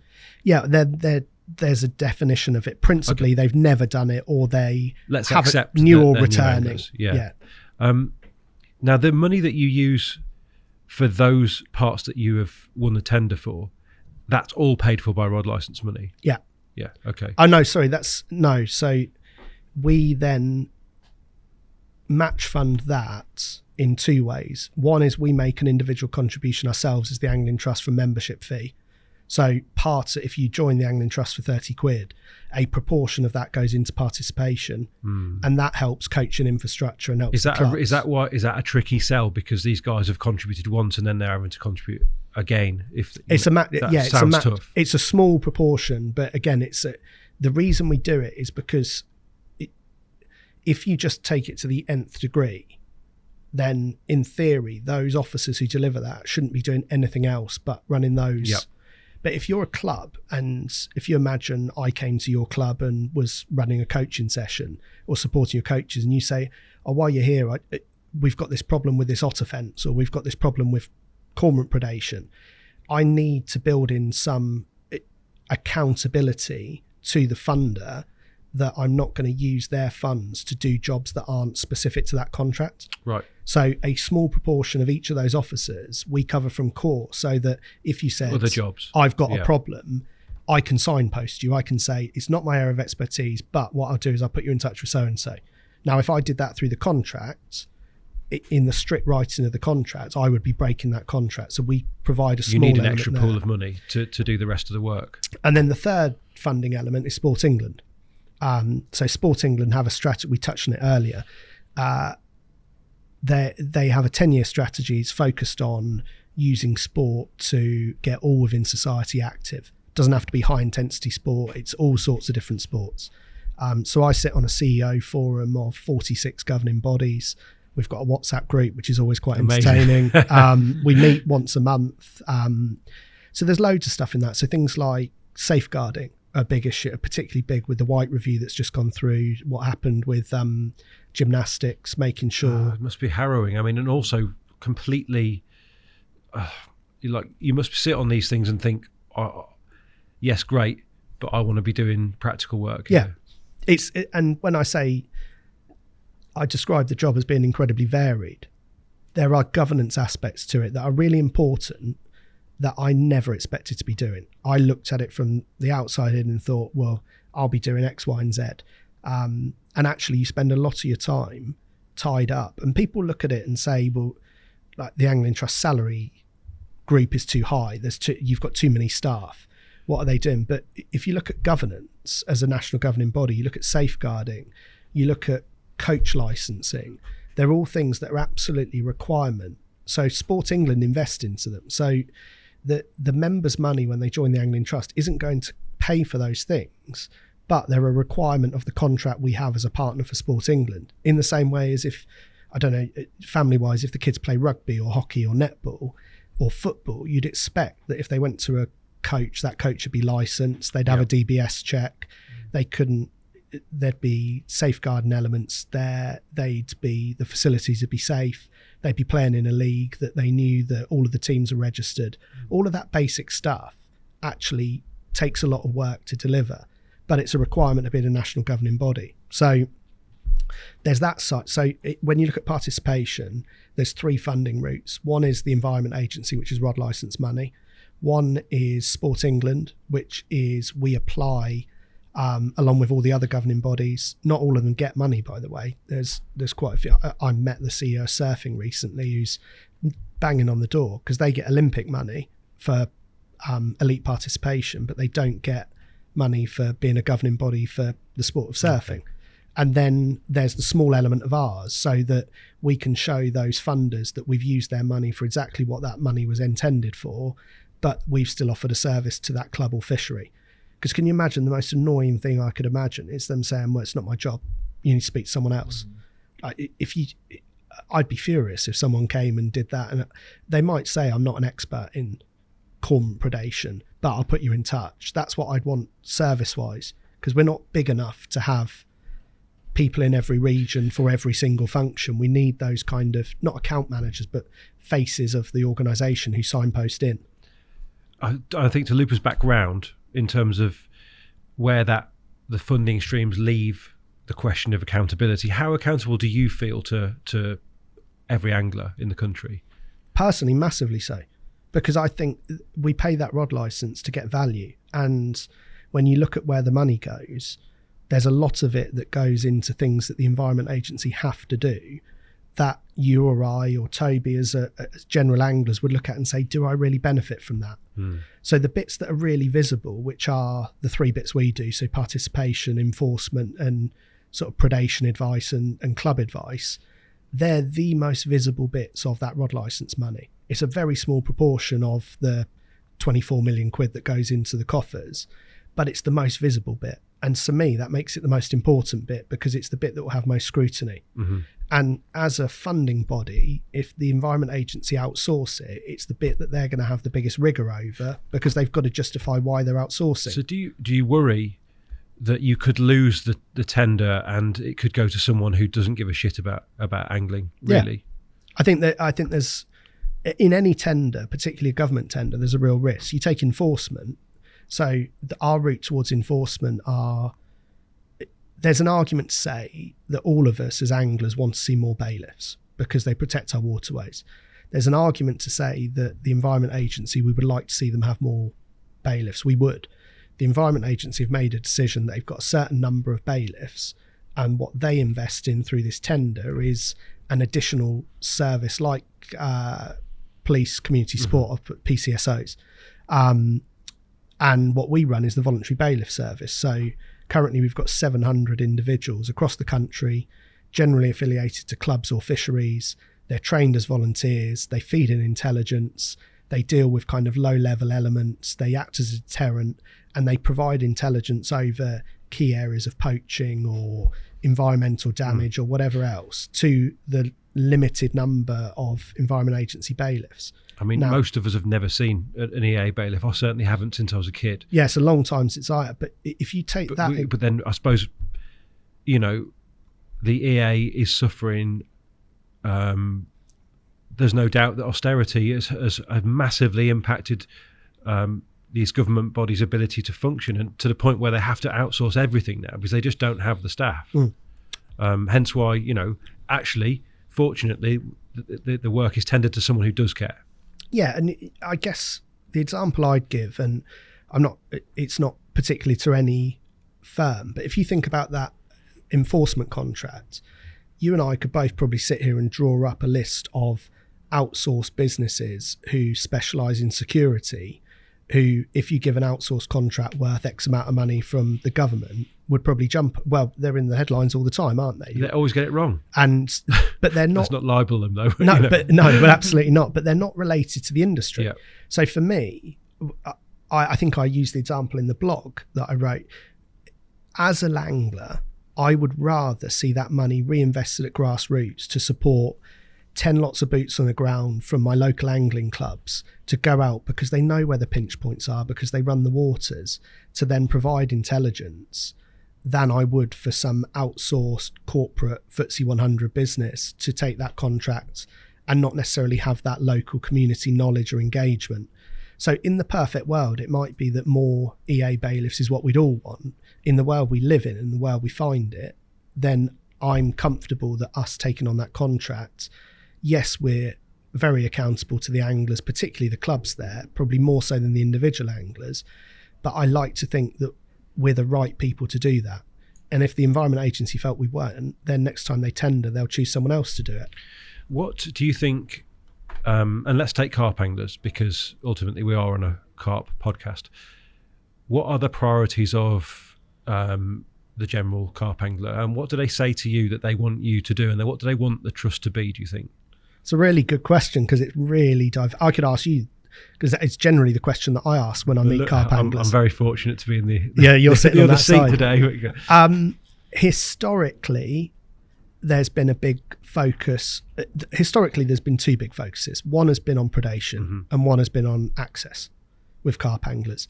Carp anglers complain they can't get access to waters, and then carp anglers and fishery owners complain that fish are being predated on as they hadn't been previously. So we won't labour the point on predation, but again, anyone who's interested, I've just written a blog on this subject that's on the site that people can go into depth. It covers crayfish, it covers otters, it covers cormorants and goosander, and it goes into why we take the position we do and what we do to address them. And I read that, and I'm very much on the same page with that. This is a long game, that there's no end to the predation thing that we can bring about. As such, we can only do what we do better, I think. But in terms of access, you have had quite a few, the Seven Oaks thing, and then very recently the Attenborough access issues. It's complex, isn't it? Why people lose access to fishing, but it's good that you guys can point to the fact that you can restore access. I think it's one of those things that we can point to it, but it's where we really come into our own. Is you look at, if you're an angler buying a rod license, and I think you've actually, we hadn't worked through what we were going to talk about, but I think you've addressed that really well, Rich, in the way that you've asked the question around that, because I think I've never had it asked of me and laid out like that. It's a really simple way of approaching it, so I'll probably nick it. But if you look at where anglers really need that support, they expect us to help more kids go fishing. They expect us to give them advice on stuff. The bit where they don't expect, and this is what we've seen with Seven Oaks and with Nottingham Anglers Association, they don't expect us to be able to make a difference when they're told they can't fish. So neither of them contacted us. Both of them had just accepted it. So the first I knew about Seven Oaks was John Mack posted something. I've never spoken to John, but he posted something on Instagram, and that was the first I heard of it, found out the detail behind it, got our campaigns team involved, found out what was going on, and then we went into a protracted battle with the local club. And what does that look like? Let's not gloss over that process. What conversations are had, and how do you sort of arrange yourself to go into these negotiations? The two have been quite different. You've used Nottingham and Seven Oaks. So Attenborough is very recent. Attenborough, my bigger concern was about their policy, where they had a policy that was written in a certain way that said we withhold the angling rights on places where we hold them. So we don't let people fish where we hold the angling rights. So we challenged the policy. But in terms of a methodology around Attenborough, we'd learnt a bit. So we got the MPs involved very quickly locally. We got it raised in the House of Commons around the benefits that angling derives and how environmentalists and anglers share a huge amount in common. So all of a sudden there was political pressure. I wrote to their chief exec, which is the polite way to go about formally. He phoned me 20 minutes later and said, we should have a conversation about this. That's amazing. And we went in and met. We drew up proposals. We supported Nottingham Anglers because it's their lease. They need to have the relationship long term, but we're there to support them. So we got them to draw up proposals of what would be fair and equitable to allow fishing to continue. We isolated key issues that we felt were issues. We asked Notts Wildlife Trust to do the same, and then we compared our lists. They gave us a presentation around what they were trying to do. We shared the brilliant video that our team have done with Herts Wildlife Trust and Tony Brooker in the Colne Valley around how anglers and Wildlife Trust can work together for benefit. And there's someone on that video saying every part of the water in the Colne Valley is fished. So the first stakeholders we as a Wildlife Trust should speak to are the anglers, and they're intrinsically linked. And then you get to a point where actually you start to agree what ground you've got in agreement and where your differences lie. And if you can build, people don't like climbing down a ladder or changing a decision. So you need to help them by understanding why there are elements they hadn't considered in the original decision. How much of these decisions are inherited and cultural in conservation and angling? Entrenched positions that perhaps, can be challenged. Well, from those two experiences, quite a lot. But there are clearly anti-angling interests, and we talk about it that angling is in a good position. It's grown over COVID. It's perceived positively, and lots of that's down to the work that we've done to make sure that MPs see us positively as a sport. But which we wouldn't see. The angling public don't see that. No, and actually, there's an element of if we communicated slightly better, and it's where we can work with the trade more. the thing is, it's not punchy, it's not pithy, No. it's not quick. Trying to explain. I mean, we've probably lost half of our viewers right Oh yeah, now. yeah, but, you know, at least. if you're still with us, thank you very much. I'm But, still here, guys. yeah. Don't worry. Thanks, Toby. But yeah, the work that we do to influence MPs, for example, is ongoing. So we're engaging them on certain topics. It might be bluefin tuna, it might be cormorants on the general license, it might be completely different things that we'll engage MPs over. But we've got to a point where we're well perceived, and it's incredibly important to protect the future. I've lost it. But one thing that it was about the visibility of those of the kind of, it always feels like a murky world to me, like this kind of lobbying MPs. Yeah. It, you know, I don't know how it works, but it's a slight concern to me that we seem to be so reliant on our sole kind of former MP and Martin Salter, and when he doesn't want to do it anymore, how are we going to have those same channels into lobbying the guys that make a difference and the guys that well, that was one of the first questions I asked myself when I started. Yeah. Was Martin's not getting any younger, he wants to go fishing a whole lot of the time, and let's be honest, Martin hasn't been an MP for a decade, so the contacts that Martin's got aren't as current as they were 10 years ago. Turnover is big, isn't it, by necessity? Yeah, well, absolutely. Yeah. And particularly at the moment. But we've just appointed a new chair. So the chairman is non-paid, so it's a non-exec role, it's a voluntary role, and we've just appointed Sir Charles Walker, who's a sitting MP, who's an angler, as our next chair, who will start in September. Charles is stepping down at the next general election. He's been in Parliament 17 years. He got his knighthood for services to mental health. He's fished since he was 3. He's chaired the all-party parliamentary group for angling, which is a really important area. He chairs the one on chalk streams, which we also run as the secretariat. So Charles has got a brilliant heritage in this area. He's been very vocal in Parliament around lots of the areas that are important to us, and he will give us that route in terms of lobbying and influencing in the future that is so important to the sport, and is actually why, for such a small, when you look at the size of some of the other membership bodies, it always gets thrown at me that the RSPB have got 1 million members. We're not even, that's a pipe dream for us, even though there's more anglers in that respect and passionate anglers. Do you know, we punch our weight. Yes, but what about, could you raise the funds in a different way and then just make us all members? Like, because we would all benefit, wouldn't we? Well, we're not able to.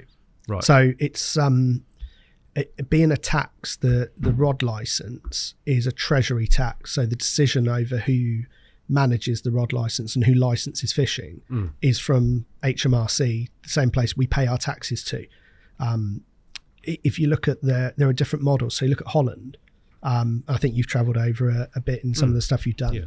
They've got the pass, the VIS pass, effectively, and that money goes into the governing body, who then take on all of the services. Now that gives pure accountability because you vote with your feet, and actually every angler is then an affiliated member. The problem is, whilst the licensing system exists as it does, you're going to have a disconnect where, as an individual, unless you choose to join the Angling Trust as a trade member or an individual, you won't necessarily have a direct recourse to us, because we might be we're the representative body, we're the ones fighting the corner, but you could actually take the decision that historically some have taken, which is, well, you're going to do it anyway, so why would I join? Yeah, I'm just thinking from your perspective how it looks when you're lobbying with a membership of 800,000 who are co-opted in, at some point, as opposed to people who have to make the effort to pay. When it'd make a massive difference. A small pool of money or whatever that you can then spend. I just wonder whether there is a future in, obviously you do very well without that kind of without that proportion of anglers signing up to you. It'd be a game changer. When you look at how lean we are as an organisation and how under-resourced we are compared to some of the people that when you look at fish legal, some of the people we take to court and fight against and sue. But you're very successful. Incredibly successful, because we're passionate about what we do and we're experts in what we do. And that's why you need the headcount of the organisation, is because I look at, we've got a staff of 60 odd. There's probably 55 of their jobs I couldn't do. Are you the guy at the very top of this 60? Yeah. In every sense? Yeah, so we've got so I report to our board, which are all volunteers. As I mentioned, Charles will be the new chair of that board. Fish Legal have a separate, it's a committee, not a board. Again, they're all volunteers. And what we manage from Fish Legal is, Fish Legal's the sleeping giant. It's the work we do is proper David against Goliath, and we manage a fighting fund. So effectively what we do is, if you're a member and someone pollutes your water, we take on the legal fight for you and we indemnify you against adverse costs. So if you're involved in a lake or a syndicate, then if the local farmer pollutes the water and kills the fish, as a Fish Legal member, we will take up the legal fight for you. It's even bigger on the rivers. Could you imagine taking on Southern Water, for example, which is kind of where we've been in the past? We take up that legal fight, but we guarantee that the money that we generate in damages goes back to the local fishery and the club, and we take the fee from the adverse costs that we've won from the opposition. How demoralising is it then when so many MPs decided not to vote with the bill that would have stopped the Wellington Amendment? Yeah, these big water companies from dumping more than their fair share of sewage. So we've been really active in this area, and we've worked with Surfers Against Sewage, the Rivers Trusts, WWF, so the End Sewage Coalition. And what's really interesting working with Surfers Against Sewage is they've got an amazing PR vehicle. But in terms of actually driving political change, they've not necessarily achieved what they'd all hoped for. Whereas we're the opposite way. We've actually achieved quite a lot of change, but our PR's never been anywhere close to what they've got. So coming together has formed a really strong coalition. But for us, look, I'll be honest, I can't believe, it makes me furious the way that our rivers are treated. As someone who grew up on the banks of the Kennet. This is a no-brainer issue for most of the public as well. I don't understand how we are where we are with this. That's the big difference, is if you imagine 18 months, even 12 months ago, this issue hadn't even been discussed. That the general public were not aware that people were, let's be honest, dumping shit in rivers, and doing nothing about it and taking huge profits. So we've banged the drum for long before I was there over this issue, and all of a sudden it started to resonate. The Panorama programme made a big difference. And then all of a sudden you run these campaigns with a more consumer-focused group like Surfers Against Sewage, where you get individuals to write to their MPs. And Anglers did a brilliant job with this, by the way, saying, I want you to support the Wellington Amendment. Amendment. Because we're not renowned for voting, in that sense. We're not brilliant. No, we're not brilliant at it. And we don't, if you imagine, actually there aren't many individual groups that can boast the numbers that we can on particular issues. But fish are a dividend of the environment they live in. And if it's a clean environment, those fish will grow. Those carp that we've been looking at, we wouldn't have those to fish for if we didn't have those clean, healthy environments. And we know how devastating different impacts can be on that. So for us, we control the things we can control. The work around sewage, actually, you ask about demoralising. I don't want this to be a political answer, but I'm amazed that we've actually got it that high up the agenda so quickly in my tenure, because I looked at it as it was almost brushed under the carpet. Do you think that the direction of travel is right then? In fact, that this is a temporary setback and it will be changed in the long run? I think there'll be more pressure on it than there's ever been. I think if you look back, I think there's going to be a point of reflection in a couple of years' time where the general public and politicians look back and say, I can't believe we let them get away with that. No. And I'm not saying it's going to be fixed. I think there will be more pressure. The route that we've taken is around, because it's fine to jump up and down and wave a placard and whatever else, but you've got to give people a solution of how can you make this better. The big focus we've had in our broken water system report is on Ofwat. So as the regulator, they can make it a requirement on water companies to consider their sustainability, but also their environmental footprint.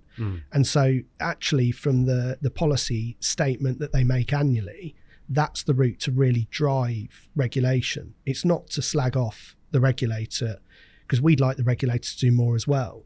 But if you actually set it in policy from the government down, the water companies don't have a choice. One of the big issues that's tough, and it's really difficult to talk about at a time when inflation's run as it is, fuel's as expensive it is, water's been too cheap for too long and the infrastructure hasn't kept up. And so there's an element that it needs investment. Yeah, I mean, what other business would be allowed to just dump a toxic waste product unregulated, largely? No one. And the volumes it is. One of our reports was, you're talking about 400,000 tonnes of the stuff, and that's in the Y alone. But where we've got to be careful, and that's a really good example of it, is the main fury has been around water companies. If you actually look at pollution, there's more pollution from agriculture than there is from water companies. And that's why Fish Legal are so key, is the fact that with that fighting fund, it operates in perpetuity. So if you're a club, you'll always be protected. And what we're starting to see now, Rich, with Fish Legal, is people leaving us legacies in their will and saying, I've fished a really good life. I've loved my fishing, but I'm really worried there'll be no rivers or lakes to fish for my grandchildren. So you guys do something about it. I want to leave you this. And we hold that so we can invest in doing more with that work. But what we do is make sure that no club will ever be red taped out of it or priced out of it by a water company, so that we can always hold them to account. Sorry, Rich, to jump in. I just want to bring that back and correct me if I'm wrong.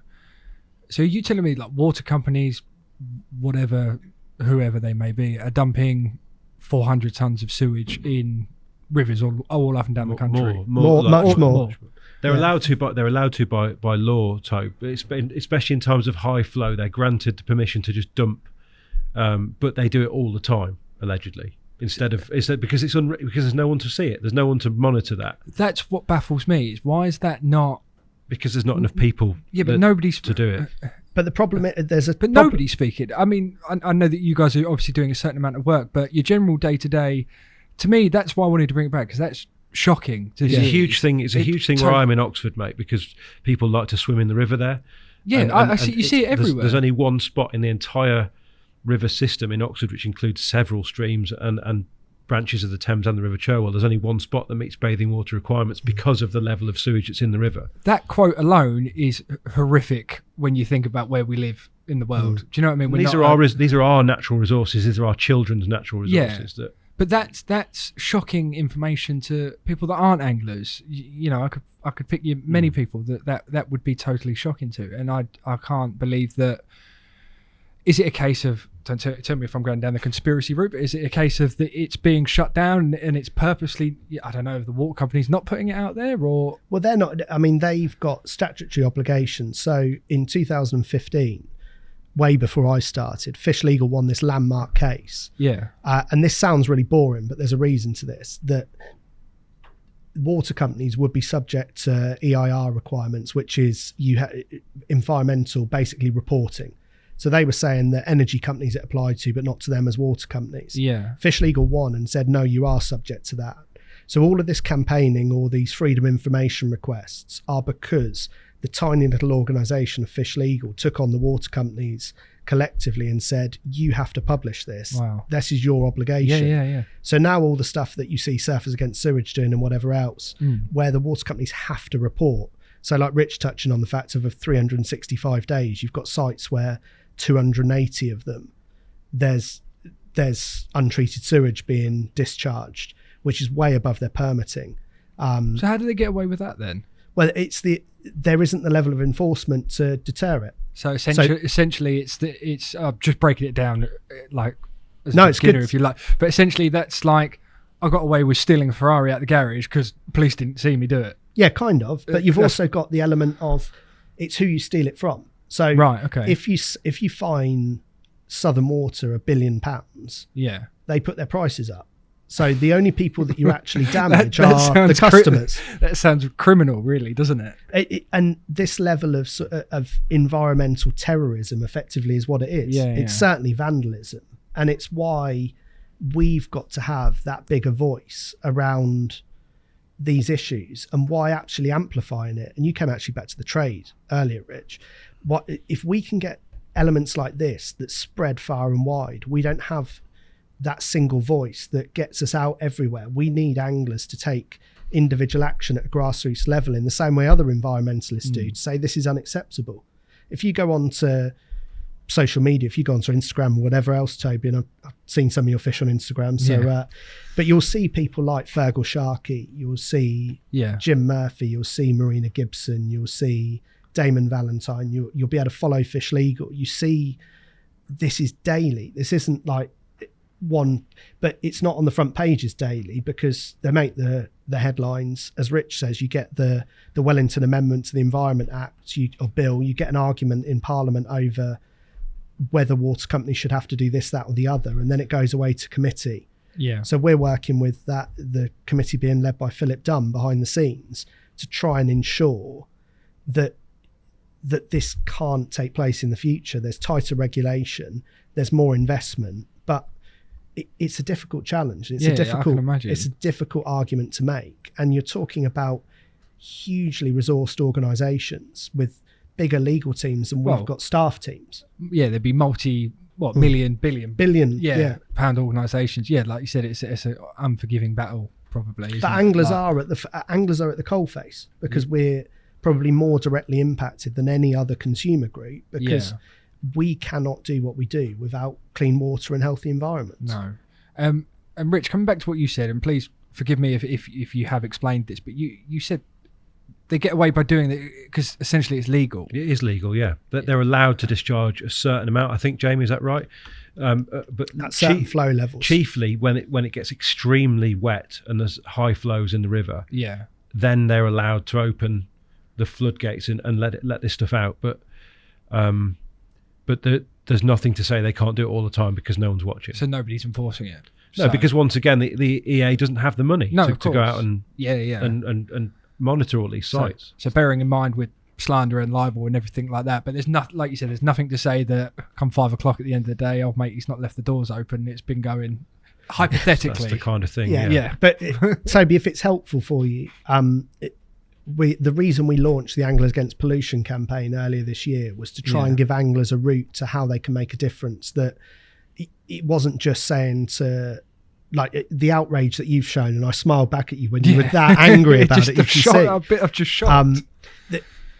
For me, it was the really simple thing that anglers can do if they're that angry is join the Angling Trust and support us trying to make a difference. But for everyone, they're going to say, well, actually, you do loads of different stuff, and I don't want the money to go here, there, or everywhere. That's what really worries me. So we launched Anglers Against Pollution here. So it's a ring fence fund. So if you're really upset around the pollution element, you can focus into that area. You can sign up so that you get updates on petitions you can sign. You get focus on what we're doing and education on what we're doing. Focusing it all in for someone to make it easy for someone to get involved in a certain campaign is a good thing. It's a brilliant idea. I mean, we can't, as an organisation, we can't run sustainably off a basis of saying, join this bit, but not that bit, but not that bit. But for me... But it's better than nothing, right? Yeah, giving people a choice on an element to say, pollution's a big thing. And we're doing the same in a slightly different way on a new campaign we've launched, which is Love Fishing, Love Nature. We're going to talk about that shortly, definitely. I'm really sorry to drag this back. I've been thinking about it for the last 10 minutes or so. And given as it is still the biggest thing for most carp anglers, I do want to set out what the position is on otters, because as much as I would like to see this brushed over, I have my own views on it. Can you spell out for us why it is so difficult for us to make progress as a sport, and the threat that actually people who think they're doing the right thing might be posing for all of us? Look, yeah, absolutely. So we talked about Dorchester, and there are fish in there that were predated on. I've seen fish that I've caught or targeted predated on. No one wants to see it. But where we have to be realistic is, and you use the word progress, the question is, what does progress look like as well? Is there is no political. I'll give you an example. The Barber Society last year ran a petition calling for a cull on otters, effectively, and they got 4,000 signatures or something like that. So I said, well, I took it to the most senior supportive member of the House of Commons and the most supportive, well, the Environment Minister in the House of Lords. So I can't go much higher, and said, this is an issue that impacts anglers, impacts fish farmers, impacts all of us. There was no consultation done originally going back when otters were re-released. There were illegal reintroductions that we're aware of. I know there's some denial around them, but we know there were some. But the fact remains they were reintroduced. And the feedback that came back from the most senior member of the Commons and the House of Lords was there is no political will for a cull on otters. And actually, as individual anglers, what I think we should be focusing on is the fact that where we can protect waters, we need to protect them. It's the world that we live in now. We have to look at the world as we find it rather than as we wish it was. Fenced fisheries are here to stay, and they offer sustainability for the future. But for me, we need to look at actually otters are a native species. They lived alongside fish for millennia. There are environments right the way across the country where they've existed. The Wye, for example, they've always been there. So actually, one of the big problems is where they've been introduced into areas they haven't been for hundreds of years. And the big thing around those new introductions over the last 15, 20 years is nature's finding a balance now. So you're getting those fish had never been predated on. I see it. I have first-hand experience now of how it seems that despite otters being on a lake every day in the winter, the fish that have been chased and nipped and now survive. Touch wood, it doesn't mean they're going to survive every winter. Doesn't mean that a few of them won't go. You know, we live with that now. It's unfensible, this particular lake, but there is. It seems to me like they do get it. The fish that survive, they know. You know, they're not getting destroyed like we thought they would. Well, I get to speak to a lot of people who run a lot of fisheries in what I do, and it's always a question I ask them is, what experience have you got? And I've definitely seen a sea change from before I started, because it was the big question I wanted to ask before I started. What's the position on otters, and what's your view on them as fishery owners? And even over the last sort of 3 years, you've definitely seen a change where people are saying they had a massive impact when they first arrived. The fish didn't know what they were. The otters saw these big carp and thought, perfect. But now it's kind of both ways. The otters are looking and saying, well, there are easier things for me to catch and eat. And the fish are realising that they are a predator and they have to act accordingly. And nature's starting to find a balance. And I'm not saying it's comfortable in that respect, but I think we have to be realistic. So in order to if you were of the preconceived idea that you felt that you wanted to cull otters, which I'm not, then you would need to convince 326 MPs to vote for that as a change. If any individual society action group can find even one MP who would support that change, I'd be absolutely amazed. And ultimately, I think they have had a detrimental impact. No one's denying that. You're at a point where we have to control the things we can control. So leveraging more money for fencing is key. Embryo, we're obviously in the offices here. Matt and the team and James have built a business that's safeguarded fisheries for the future. Lots of clubs we've leveraged 3 million quid of rod licence income to go back to community clubs and fisheries to be able to protect them. And if you've got clean, vibrant, or you talk about rivers that can't be fenced, if you've got clean environments that have a strong assemblage, so variety of fish stocks of different sizes and a full ecosystem without gaps in it because of year classes missing or whatever else, and a healthy environment, you look at the Wye and they will find a balance. And it's not, we've almost had an artificial situation where the otter as a native species was, I saw my first one on the Hampshire Avon when I was a kid, and then I saw one on the Kennet in about 2000, and that was it, for a sum total of spending every waking hour I could by the river. They were at a point where they were almost extinct. Yeah, I think one of the things that makes me cringe really as an angler, and you know, I struggle with the otter thing, like we all do. I've lost fish that I've sort of been very, very close to in a kind of crazy way, and I've been the guy digging the hole in January or whatever. But when we comment as a sport, when we comment on posts about otters on a Wildlife Trust Facebook pages, in public fora, where we're saying some pretty unguarded things about what we'd like to do to said otters, that makes me worry. There are conversations to be had in private, and there are conversations that we should be having in public, I think. I think you're absolutely right. And I think there's what people sometimes lose sight of, because it's an emotive subject, is the fact that as anglers, what we do, we are, as David Bellamy described, we're the custodians of the waterways. We're that first defence for the environment. We love nature. We're engaged with the environment, and we want to engage with the fish. We want to catch the fish. In many cases, we want to release the fish, and that's what we derive pleasure from, and the benefits that are associated with it. What we can't be blind to is the fact that last year we had to write to the Prime Minister because the current Prime Minister's wife was a signatory to a paper that claimed that angling was cruel, that it created 80% mortality rates and various other things. Which is nonsense, right? Which is nonsense. Unless you're talking about trout, potentially. I don't know. Not even in recreational sea angling at the highest points of mortality is it even close. But the fact that is a piece of research that was reported on by the BBC and the broadsheets, that is signed off by someone who is living in 10 Downing Street.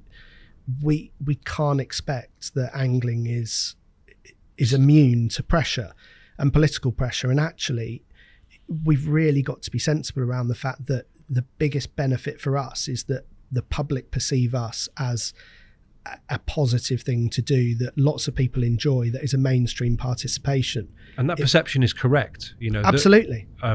Let's not beat about the bush. This isn't something that we're trying to culture. It is what happens. It is a beneficial thing to do. It's authentic. And that's what makes it so important. That's why fishing is in a positive position where other sports maybe have challenges, or other pastimes have challenges.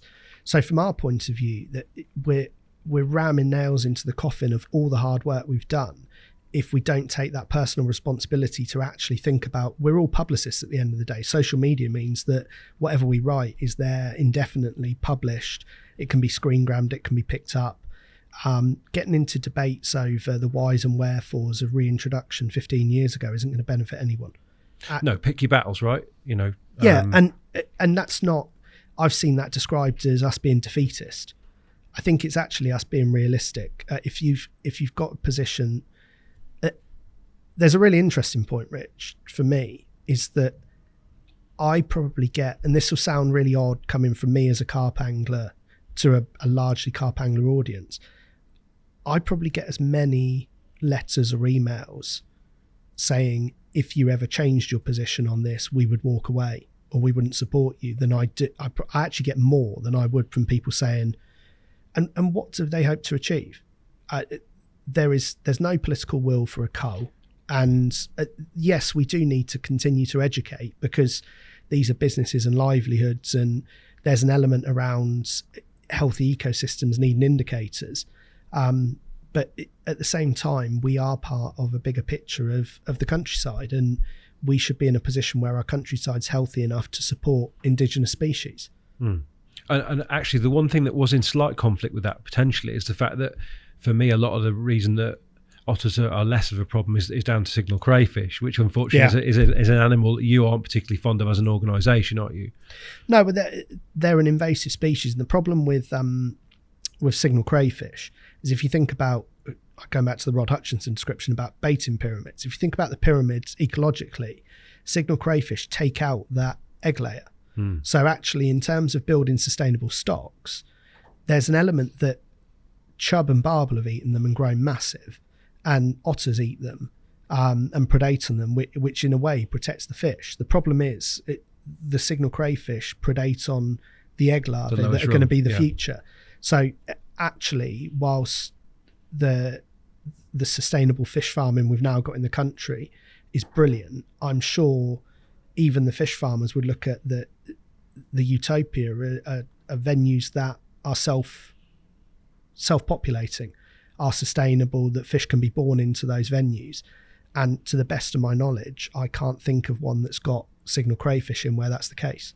You are starting to see some venues. I'm a member of one where you're seeing homegrown fish that over the last 3 to 5 years have come through and are growing on, which is brilliant to see. But that doesn't have signal crayfish in it.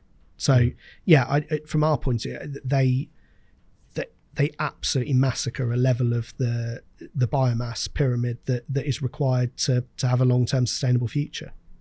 In rivers, generally. But obviously that, potentially you're balancing, you're doing your like must become a familiar balancing act, where you've got your river angler hat on in one and the carp that are surviving as a result of the cray diet of otters in the other. So tricky. I understand that.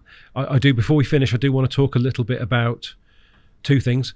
One is massive, and that's participation, because it's the thing that's going to we're going to stand or fall by how many people go fishing. And the second one is a kind of extension of what we've been talking about in terms of PR and the way we're perceived, and that's the love fishing, love nature. You can attack them in whichever order you fancy, but this will be the sort of leading into what us finishing for today. So no, Rich, that's fine. On participation, when I came into the role, it is very simple. If we can get more people fishing more often, that's good for all of us. It's good for the trade. It's good for us as a sport. It's good for the work that we do. It doesn't necessarily lead to membership for the Angling Trust, which is why people question, well, why do you do it so much? Because a new angler isn't going to become an Angling Trust member, but longer term, we're building a more robust sport for people who love. I'd be surprised if you were trying to engineer more members. You're more, it's a bigger picture than that, surely. The trust isn't there just to make itself bigger, is it? It's to make angling bigger. Yeah. Otherwise... Well, we're not for profit. Yeah. So the key thing is every penny we generate, we can reinvest. So if we get bigger, and this is the point in diversifying, the Angling Trust historically has been purely a membership body for individual members and clubs. And that is going to have its restriction if you don't grow your membership. If you actually do what I've attacked it as, which is saying, well, I will work with the trade, I want to work with the trade. You don't need, if you think about the investment the trade can make, you don't need 10,000 more members. You need 5 or 6 proactive trade members can make a bigger difference, because they'll reinvest into things that ultimately fund the sales funnel that they're looking to build and derive. And actually those trade members, sorry, Rich, no, it's fine. From their perspective, it's a competitive marketplace. You guys here generate, I say you guys, but I know you're not here all the time, generate brilliant content, deliver products that anglers want, and therefore derive a market share. That market share goes up and down with how well the individual businesses work. But even if you maintain your market share in a bigger market, you will grow. And so for me, the part that we've got a part to play in isn't elevating one brand above another. It's working with the trade collectively to try and get more people into the sport, try and maintain them in the sport, and then educate and inform them, provide access to fisheries, make sure that they're connected up, and then that they know how to fish successfully. How far short of a level of recruitment that you would be comfortable with for angling are we at the moment? It's a really good question. I mean, license sales this year have dropped away a little bit. They had a huge increase over COVID. I think there's a bigger story than that in participation, that there's clearly levels of evasion that are probably understated publicly. We heard reports of, you take Chew Reservoir, the kind of epicenter of pike fishing, the EA doing a spot check on 20 boats going out, and of those 8 anglers didn't have a license. And you think these are top predator and actually anglers. This is a PR issue for the Environment Agency, 100% in my eyes. People have, and especially given what we've been through, I think we've never been more polarised about standing up to, supposed, these instruments of government, let's say. And I do think that occasionally people have gone, do you know what, I'm not giving them my money this year, which is not right, but, that's where we are, I think. And I think they've got the challenge. Right. And I think they've got a challenge on, you said it earlier, when's the last time you saw a bailiff? There's an element of actually, there's two sides to this story, and what because we're a critical friend of the Environment Agency. We deliver services under contract where our objects align. And for me, what I speak to my colleagues there at the Environment Agency about is actually promote the good stuff that you do, promote the stuff that anglers. So I went up to Calverton recently, and we filmed a film of me asking the questions that anglers ask me of where does the rod license money go? I was like, well, one of the things Calverton, so let's go and have a look.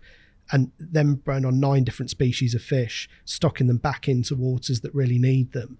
Every angler looks at that and says, well, that's brilliant, I'd like some of that. No, well, that's where some of your money's going.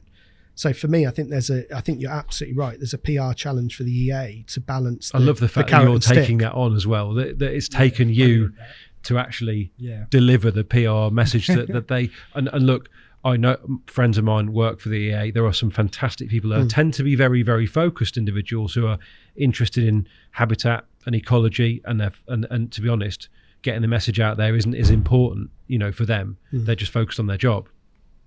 But if you're doing the job for them, then great. I'm very happy about that. I just think that for me, if you look at coming back to that transparency, is I want to look at the reason I've done these basic blogs, the reason I've done the video stuff, the reason that I'm happy to come on and do these things is I think anglers have got a right to ask those key questions. And I think if I get asked that question regularly of where does my license money go, some people think it goes to us. And you're like, well, no, it's the EA, it's different, you explain it.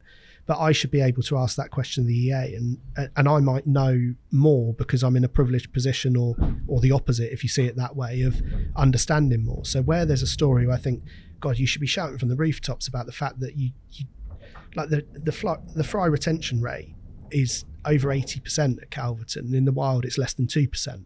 Like, you're giving the fish a helping hand, and they're targeting species that are challenged. They're targeting waterways that need the fish. So that is what anglers want to hear. And if they hear that you're doing that, rather than just saying, well, you need to have a rod license because you have to, actually give them some value behind it. So I do think there's a role for, regardless of money or licensing or anything like this, for me leading the national governing body, to ask the questions that our members are asking and then give them a clear view of where we are and what's being done. And to bring us right up to date, Jamie, with the project that I could see being so important for angling, and that's your Love Fishing, Love Nature. Have I got that right? Yeah, it's a new one, this one. And what we were looking at was, we've got the Anglers Against Pollution brand, which has done really well and really engaged certain members of the trade and lots of anglers. The water quality monitoring network's doing great. But one of the big things with anglers, with the Love Fishing, Love Nature, is that we need to promote to a wider audience all of the benefits of angling, and that we're not just what we're stereotyped as. We are environmentalists, we're conservationists. We sit hand in hand with the wildlife trusts. But if you look at the general rank and file anglers we talk about, they're probably not all a Greenpeace member or not members of the local wildlife trust. But that doesn't mean that we're no less stakeholders in the environment that we all value. And angling's never punched its weight. So when you look at Natural England's survey of volunteering, in England, there's an average of 4% of the community, the English community, engage in environmental volunteering. Would you like to have a guess at what that is within angling? It depends what the criteria are for it. What does it mean? What does environmental volunteering even mean? Shall I give you the number? But it's 57%. Right. So 57% of anglers engage annually in some form of environmental volunteering. Work parties presumably. Work parties, bailiffing, fitting bat boxes, doing habitat restoration, whatever else. It's a great message to get out there. But when you compare that to 4% of the community, we are those eyes and ears. Yeah. And the focus of Love Fishing, Love Nature is actually to get the whole of the community behind something, get the trade involved, the general anglers involved. Actually, the first stage is all around comps. Let's promote all of the things we love about being by nature, being part of nature and being anglers. And let's make sure that angling becomes synonymous with being conservationists and protecting nature, rather than being challenged over, well, how does it fit? How does fishing fit with the wildlife trust movement? Or that shouldn't be a question. And Love Fishing, Love Nature. And there's a video we've done in the Colne Valley, which is the sort of start point. gives a real tangible example of how anglers are making a difference. Is it that one? Yeah, that's this is the little clip. I did well there, didn't I? Are you going to run it? Or? For most of us, appreciating the environment while fishing is just as important as the fish we catch. So naturally, fishing and conservation go hand in hand. We've already been sent some amazing footage, but we want to see more. Love Fishing, Love Nature is all about sharing amazing stories of anglers and conservation, showing the world that we really are the stewards of our waterways. Okay, and we can post the links to the full video, Toby, can't we, in the description certainly for YouTube? Yeah, of course. Yeah. That's great, Toby. Well done. They I just think it's so important. I think that we can argue about what we're against or we like. We can fight legal battles. We can argue against pollution. We can talk about things that challenge our sport. But what we've never been good enough at is really promoting all the brilliant stuff we do and the contribution we make to the environment. Because I don't know, when I go into, I've got young kids, and when I go into the school or talk to the other parents, the amount my kids are outdoors and the conduit to that is fishing and engaging them with the environment. It's something we should be really proud of as a sport and as anglers and as a trade. It's something collectively that I'd love to see the brands getting behind to actually help us paint this positive image of what we all do and why we love it. Amazing. Listen, I wish you all the best of luck with that, Jamie, and obviously it goes without saying, I hope everyone in the trade is listening and gets behind it, but thank you very much for coming in, mate. Yeah, Rich, thank you, Jamie. I enjoyed that, mate, truly. Thanks a lot. Thanks for inviting me, and it's been a pleasure. The Thinking Tackle Podcast.